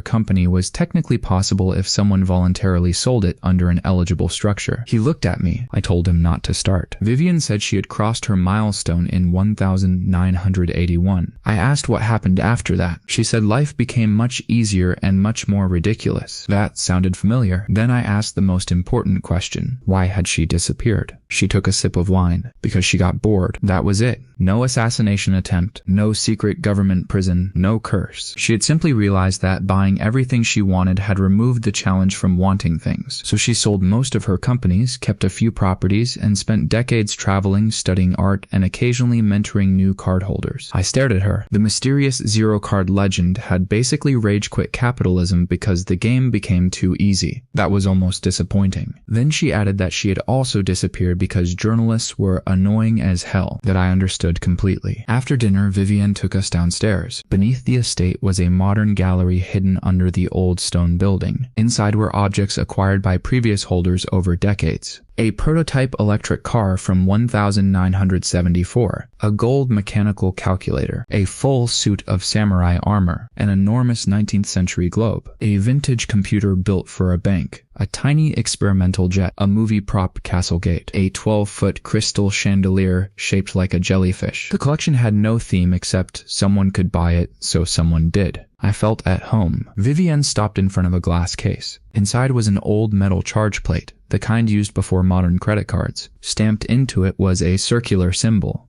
Not 0, not 1, a star. She said it was the oldest confirmed object connected to the settlement system, dated 1928. The owner had been a hotelier named Edmund Vale. His account records showed something impossible. He was not charged a fixed amount. Instead, every purchase reduced his balance by 1 unit of something no bank recognized. Vivienne had no idea what that meant. The records ended in 1933. I asked if Edmund disappeared too. No. He died in 1962 at age 84 after apparently spending retirement breeding extremely ugly dogs. Once again, the mystery refused to become become dramatic. I respected that. Vivienne then handed me a folder. Inside were documents for the reason she had invited us. Every few years, the holders arranged a private marketplace. Not because they needed discounts, because some assets were too strange, complicated, or illiquid for normal buyers. Historic estates, research vessels, private islands, film libraries, prototype transportation projects, unfinished resorts.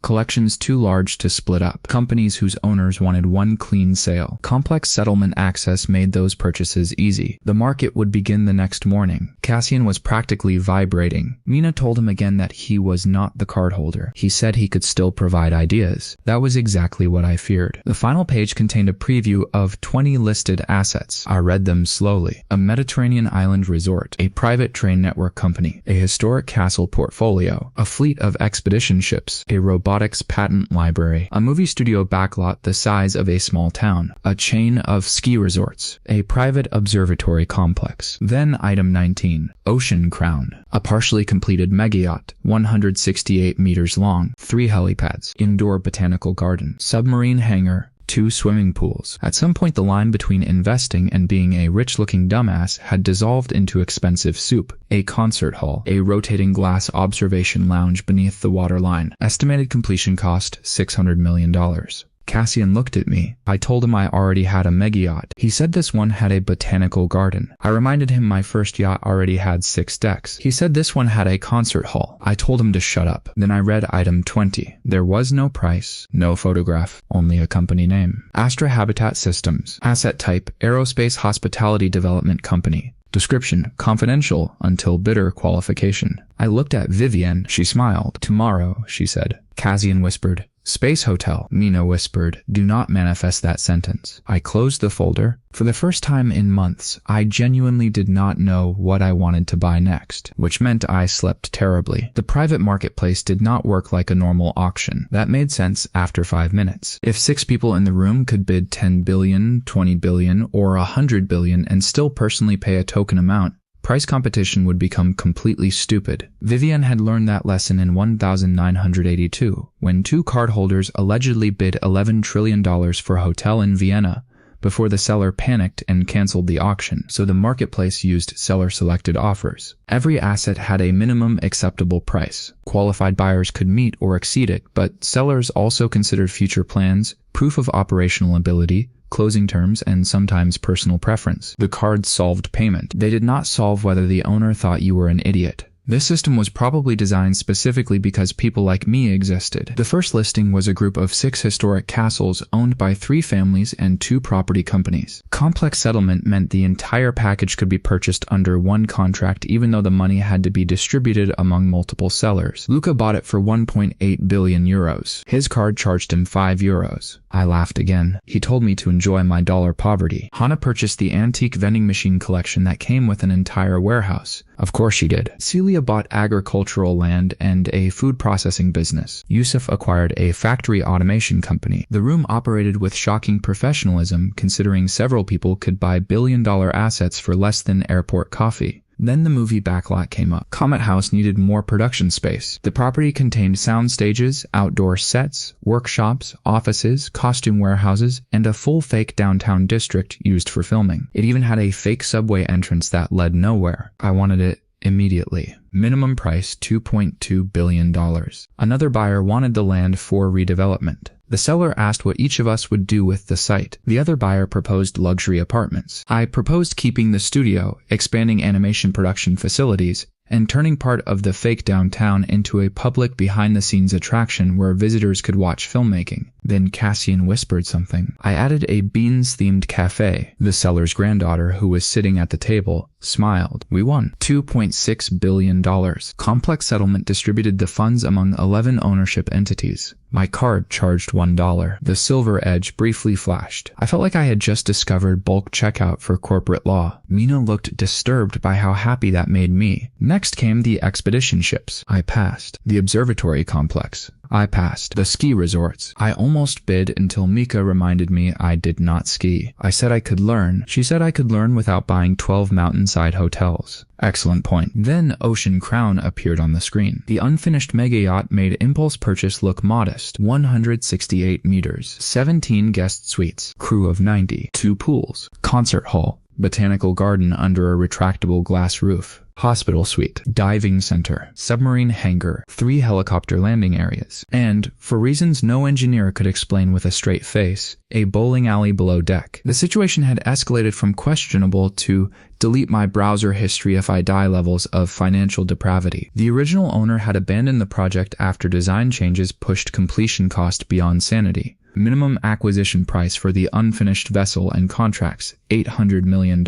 Estimated remaining completion, $600 to $900 million. Cassian leaned toward me. I covered his mouth with one hand. I was not buying another yacht. He removed my hand and pointed out that this was not another yacht. This was a mega yacht plus a greenhouse plus a concert venue plus a bowling alley. I told him those words did not help. Luca offered $900 million. I stayed quiet. Hana offered $1 billion. Still quiet. Cassian began sweating on my behalf. Then the seller mentioned the yacht had a fully automated 12-car garage accessible through a side-loading platform. I lifted my offer card. Mina muttered something that sounded like a prayer for patience. I offered $1.3 billion and a commitment to complete the vessel with the existing shipyard rather than moving construction elsewhere. Hana laughed and withdrew. Luca went to 1.4. I went 1.5. The seller chose me because keeping the shipyard contract protected hundreds of jobs. That sounded noble. The truth was, I mostly wanted the underwater rotating lounge. $1.5 billion. $1. I now owned 2 mega yachts. I named the unfinished one Financial Advice. Omar said absolutely not. I named it Reasonable Decision. Mina said that was worse. Cassian suggested Yacht 2, Electric Boogaloo. Everyone rejected him. We temporarily kept Ocean Crown as the project name. The shipyard asked for the next construction milestone that afternoon. $300 million. $1. At this point, my card was raw-dogging shipbuilding economics with the confidence of a man wearing socks in a jacuzzi. I stopped trying to understand it. Then came Astra Habitat Systems. The room changed. Even the other cardholders sat forward. A representative entered with 3 engineers and a lawyer. The presentation screen showed Earth from orbit. Cassian silently punched me in the shoulder with excitement. Mina looked like she wanted to leave the planet before the presentation even started. Astra was not building a giant science fiction city in space. Not yet. It was building something much funnier, a luxury orbital hotel. The company had spent 12 years developing modular private space habitats with reusable launch partners. It had tested life support hardware, flown small demonstration modules, trained crews, and secured agreements for future launches. The first commercial station, called Astra 1, was planned as a rotating cluster of modules with 12 guest cabins, observation cupolas,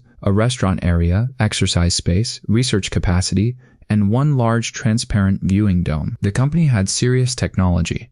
It also had a serious money problem. Spaceflight was expensive. Investors wanted faster returns. The founders refused to turn the station into a pure research platform because their dream was civilian tourism. So they were selling a controlling business interest and its development obligations to a buyer willing to keep funding the project. Minimum purchase price, $14 billion. Future development budget, likely another 20 to 30 billion over several years. Omar whispered that this was exactly the kind of company my card made unfairly possible. External vendor costs were the largest burden. Launch services, hardware manufacturing, testing, ground facilities, insurance, specialized contractors. Most could potentially be purchased by card. Payroll and regulatory obligations would remain, but Kisaragi Ventures had plenty of legitimate operating income now. Cassian whispered, "Space Hotel." Mina whispered, "I hate that you were right." The founders presented their conditions. They wanted to retain engineering control. They wanted no cuts to safety spending. They wanted the project to remain civilian and hospitality focused. They wanted a buyer committed for at least 10 years. Those conditions made me like them more. I asked one question. Would the hotel have normal hotel keycards? If my younger self had seen this receipt, he would have shit through both legs of his jeans and apologized to the bank. The lead engineer stared at me. I explained that if I bought a $14 billion space hotel and still got locked out of my room because the key demagnetized,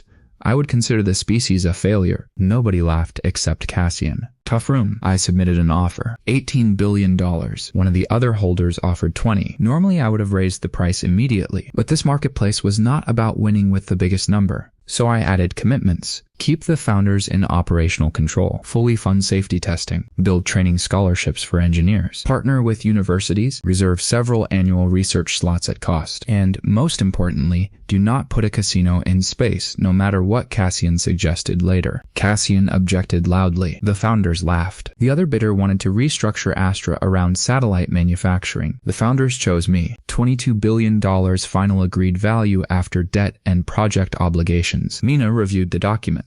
Omar reviewed the cash flow structure. Mika reviewed the engineering governance. Cassian reviewed renderings of the bar. I held the black card above the terminal. Then I stopped. Everyone looked at me. I had bought hotels, yachts, companies, a theme park, an airplane, a dinosaur, a train, a floating house, a movie studio, and enough robots to start a very polite invasion. But buying a company that planned to send tourists into orbit felt different, not scary, just enormous. For once I asked whether I was purchasing something because it was a good idea or because I wanted to see if the card worked. The answer was both. That was not comforting. Vivienne watched from the back of the room. She said nothing. I asked the Astra founders whether they would still pursue the project if I walked away. They said yes, but more slowly and probably at smaller scale. I asked whether they believed the design could be made safe enough for normal guests. They said yes after years of testing. I asked whether anyone in the room had suggested putting a bowling alley in orbit. No. Good. We had learned from Ocean Crown. I tapped. The terminal went black. Silver one. Then a second line appeared. Complex settlement verified. Approved. $1. The founders received confirmation. The sellers were paid. Kisaragi Ventures became controlling owner of Astra Habitat Systems. Cassian stood up and whispered, "We own a space hotel." I told him he owned nothing. He said emotionally he owned at least the minibar. Mina told both of us to sit down. I had just paid $1 for a $22 billion aerospace company, and somehow I was still getting ordered around like a child at a restaurant. Power is an illusion. Later that afternoon, Vivienne found me alone on the terrace. She asked whether I regretted buying Astra. I said I did not know yet. She nodded. That was apparently the right answer. Then she asked why I had waited before tapping the card. I said because the card makes price meaningless, but it does not make choices meaningless. Vivienne smiled. For the first time, she looked impressed instead of amused. Then she ruined the moment by asking why I had still bought the second Megayacht. I said underwater rotating lounge. She said fair enough. News of the Astra acquisition reached the public before my train reached Switzerland. Apparently hiding a $22 billion aerospace deal is difficult when 300 employees suddenly receive an internal message beginning with,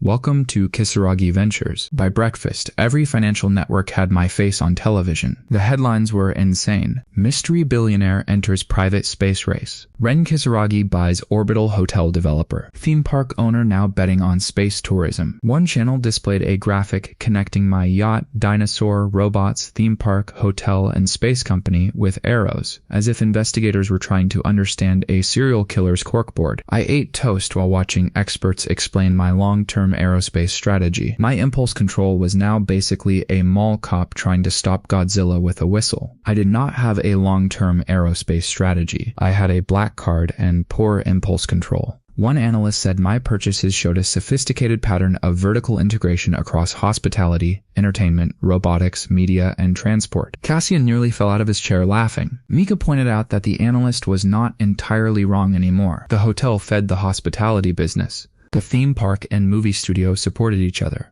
Beans became media and merchandise. Astra could eventually use Hexalife robotics for station maintenance. Our aviation experience helped with aerospace partnerships. The yacht and train businesses supported luxury travel. Somehow my random purchases had begun forming a network. I said maybe I was a genius by accident. Omar said a broken clock is right twice a day. I told him I could buy a clock company. He apologized immediately. When we returned home, Astra's leadership visited Dollar Plaza for meetings. That was the first time aerospace engineers saw Kevin the dinosaur. One of them took a photograph beside the giant muscular duck. By the end of the day, half the company had changed their internal profile pictures to the duck. Corporate culture was thriving. The serious challenge with Astra was not money anymore. It was time. Space hardware had to be tested. Regulators had to approve operations. Launch providers had schedules. Engineers could not safely accelerate every process just because I could pay faster. That frustrated me at first. I was used to solving problems by finding the vendor and tapping. But some things could not be bought instantly. You could buy better testing equipment. You could hire more qualified teams. You could purchase extra launch capacity. But you could not buy yesterday. So I stopped pushing for speed. Instead, I asked what would make the project better. The engineers wanted a full-scale ground mock-up of the station for training and emergency simulation. Approved. $1. They wanted a neutral buoyancy training facility for crew practice. Approved. $1. They wanted additional life support test chambers. Approved. $1. They wanted 2 years of extra test time before carrying paying guests. That cost no card transaction. It cost patience. Painful. I survived. Meanwhile, Ocean Crown continued construction. The shipyard invited me to review interior designs. This was a mistake. The original plans were elegant. White stone, warm wood, soft lighting, understated luxury. Cassian came with me and immediately asked where the water slide was. There was no water slide. He said every ship needed a water slide. The designer looked offended. I sided with the designer. Then I saw a concept for a retractable glass staircase over the indoor garden and forgot to be responsible. We added it. $1 engineering revision. I added a 2-story library. $1 a hidden cinema behind a moving bookshelf. $1 a recording studio. $1 an indoor climbing wall disguised as a stone sculpture. $1. Cassian requested a karaoke room. I denied it because of what happened on the train. He bribed the interior designer with expensive champagne. I bought the champagne distributor. He called abuse of power. I called supply chain management. The karaoke room still appeared in the final plans. I had lost control of my own yacht. By then, my first yacht, Impulse Purchase, had become my favorite place to escape public attention. Captain Bell no longer reacted when strange deliveries arrived. A custom sea scooter shaped like a shark? Fine. An inflatable obstacle course large enough to be visible from aircraft? Fine. A floating movie screen? Fine. One afternoon, I asked if anything surprised him anymore. He said yes. I asked what. He said a quiet week. Fair. We hosted a small vacation for my family and friends. My mother finally relaxed enough to enjoy the yacht. My father spent half the trip talking to the engineers. Emmy discovered the underwater lounge and refused to leave. The card kept making price irrelevant, which was fantastic for shopping and absolute ass for developing a normal personality. Malik drove a jet ski like he had a personal argument with water. Juno asked whether this was the yacht I had bought to test the card. I said yes. She looked around at the 6 decks, helicopter, pool, and submarine. Then she asked whether coffee had not been enough. I told her coffee only proved $3. Science required scale. She said science also required ethics committees. I pointed at Mina. Mina said she was not my ethics committee and deeply resented the implication. That evening, everyone ate dinner on the upper deck while the sun went down over the ocean. For a few minutes, nothing ridiculous happened. No billionaire bidding war. No broken robot. No billion-dollar invoice. No mysterious app. I actually enjoyed the silence. Then Beans rolled out of the salon carrying a birthday cake, even though it was nobody's birthday. He stopped beside the table. His screen displayed a confused face. I have made a questionable decision. The cake slid off his tray and landed directly in Cassian's lap. Cassian had arrived by helicopter that afternoon without telling me. He sat completely still, covered in frosting. Everyone stopped breathing. Then my mother laughed. That gave the rest of us permission. I laughed so hard I nearly fell out of my chair. Cassian wiped frosting from his jacket and looked at Beans. He said, "I'm buying this robot." I told him Beans was not for sale. Cassian looked at me. I looked at him. Then both of us remembered seller consent. The original Beans really was not for sale. He was company property and, emotionally, my stupid metal son. Cassian ordered a custom unit instead. Hexalife charged him $200,000 for a special edition with upgraded serving arms. He paid normal money. I enjoyed every cent of his suffering. My lifestyle had reached the point where watching a billionaire pay retail felt pornographic. I needed help. A month later, the Beans movie passed $1 billion in worldwide revenue. The theme park announced record attendance. The hotel completed renovations. Dollar Plaza reached full occupancy. Sky Garden 1 rose above ground, its first huge steel sections visible along the coast. Astra completed a major life support test successfully. Ocean Crown's hull moved into final outfitting. For the first time, I could see the results of choices that had begun as jokes. They had become actual companies, jobs, projects, places, and products. That was strange. I had started with a cup of coffee because I thought the card was a scam. Now, I could not open a business newspaper without seeing something I owned. I still did not know why the card came to me. Vivian did not know. Sato did not know. The other holders did not know. The cards simply appeared. Some holders used them quietly for comfortable lives. Some built companies. Some collected weird things. One woman apparently bought antique vending machines until she needed 3 warehouses. And then there was me. 2 mega yachts. 1 dinosaur. 1 giant cowboy duck. A dragon roller coaster. A robot movie. A nearly kilometer-tall tower project. A private train. A space hotel company. Looking at that list, I could not defend myself in any court of taste. But I had learned something important. The card's real power was not that expensive things cost me $1. It was that price stopped being the first question. Before, every idea started with, can I afford it? Now the question was, should I do it? That question was much harder. And, based on my yacht count, I was still scoring around 60%. Mina said 60 was generous. Omar said 42. Cassian said 100. My mother said she would grade me at the end of the semester. Nobody asked her to do that, but somehow hers was the opinion I feared most. Then came the launch test. Astra had scheduled an unmanned full-scale habitat module to ride on a commercial rocket as part of a systems demonstration. The module would spend several weeks in orbit testing power, temperature control, communications, and autonomous operations before a controlled return package separated. I had somehow turned legal commerce into the emotional equivalent of streaking through a board meeting. Launch services contract, $380 million. Insurance, $90 million. Tracking services, $12 million. Ground operations package, $40 million. 4 card purchases, $4. I attended the launch with the Astra team. Cassian came because of course he did. Mika came because Arata Group was now building a future training hotel near the ground facility. Mina came because she had stopped pretending she could avoid these events. Omar watched from a safe distance holding coffee and financial dignity. The rocket lifted at dawn. For the first time in my life, something I owned was literally going to space. I watched the flame rise until the vehicle disappeared into the sky. Nobody made a joke for almost 30 seconds. Then Cassian asked whether the card would work in orbit. I looked at him. Mika looked at him. Mina looked at him. Omar slowly lowered his coffee. I said we did not know. Cassian smiled. He asked whether the habitat module had a payment terminal. The lead Astra engineer standing beside us said no. Cassian looked genuinely disappointed. I laughed and said there was nothing to buy up there anyway. The engineer hesitated. That was never good. He explained that the future hotel design included onboard retail systems for food upgrades, private communications packages, souvenir orders, and other guest services. Those terminals would technically route through Earth-based merchant processors. Cassian turned toward me slowly.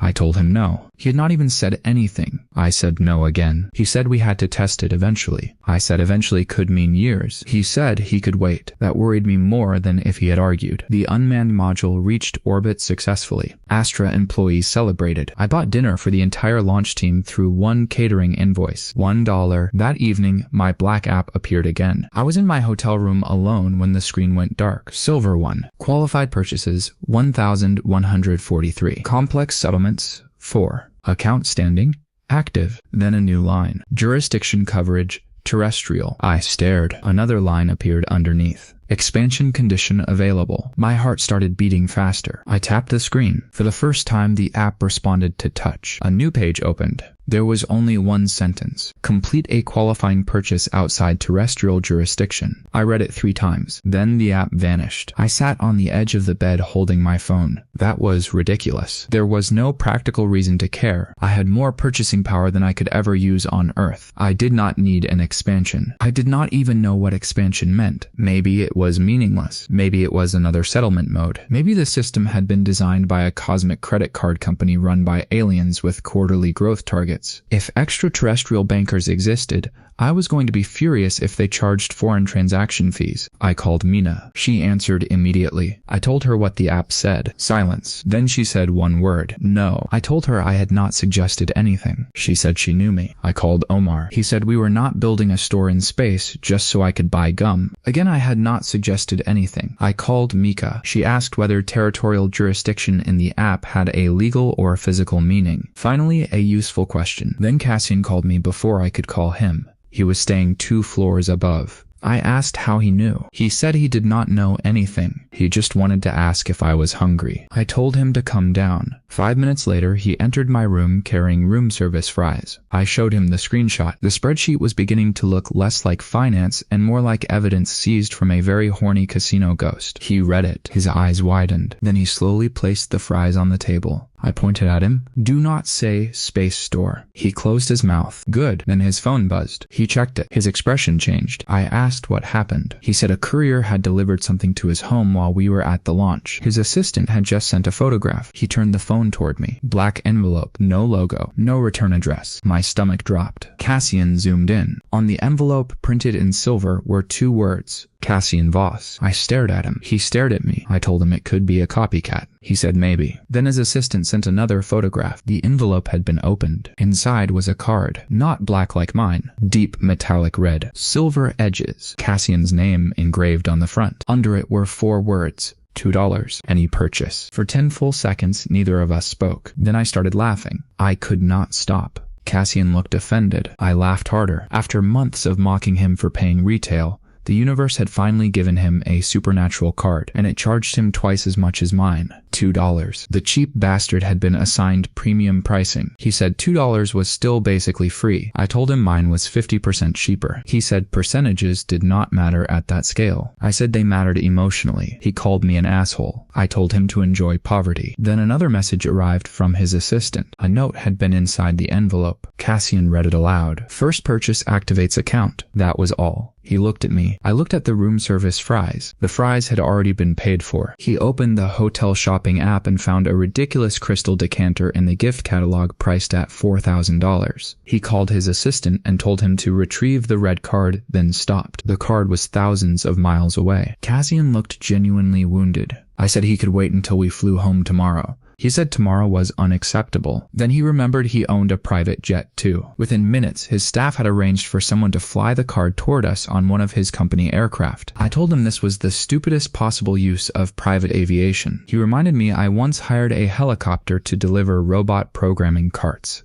That had been necessary. He said this was also necessary. It was not, but I knew exactly how he felt. When the card arrived the next afternoon, half our group gathered in the hotel suite to watch the first purchase. Cassian wanted something memorable. Mina suggested coffee. He said absolutely not. I suggested a towel. He told me to die poor. Eventually he chose the most Cassian object possible. The hotel had a luxury boutique downstairs, selling a custom mechanical watch made only for the property's opening anniversary. Price $320,000. We stood around the payment terminal like idiots witnessing a sacred ritual. Cassian held the red card over the reader. Beep. The terminal paused. Then a silver 2 appeared. Approved. The boutique received full payment. Cassian opened his banking app. $2 charge. His face went blank. I knew that face. I had worn it in the coffee shop months earlier. The exact moment reality became optional. Then his phone screen turned red. A new app appeared. Silver 2. Account class. Paired. I stopped laughing. Cassian looked at me.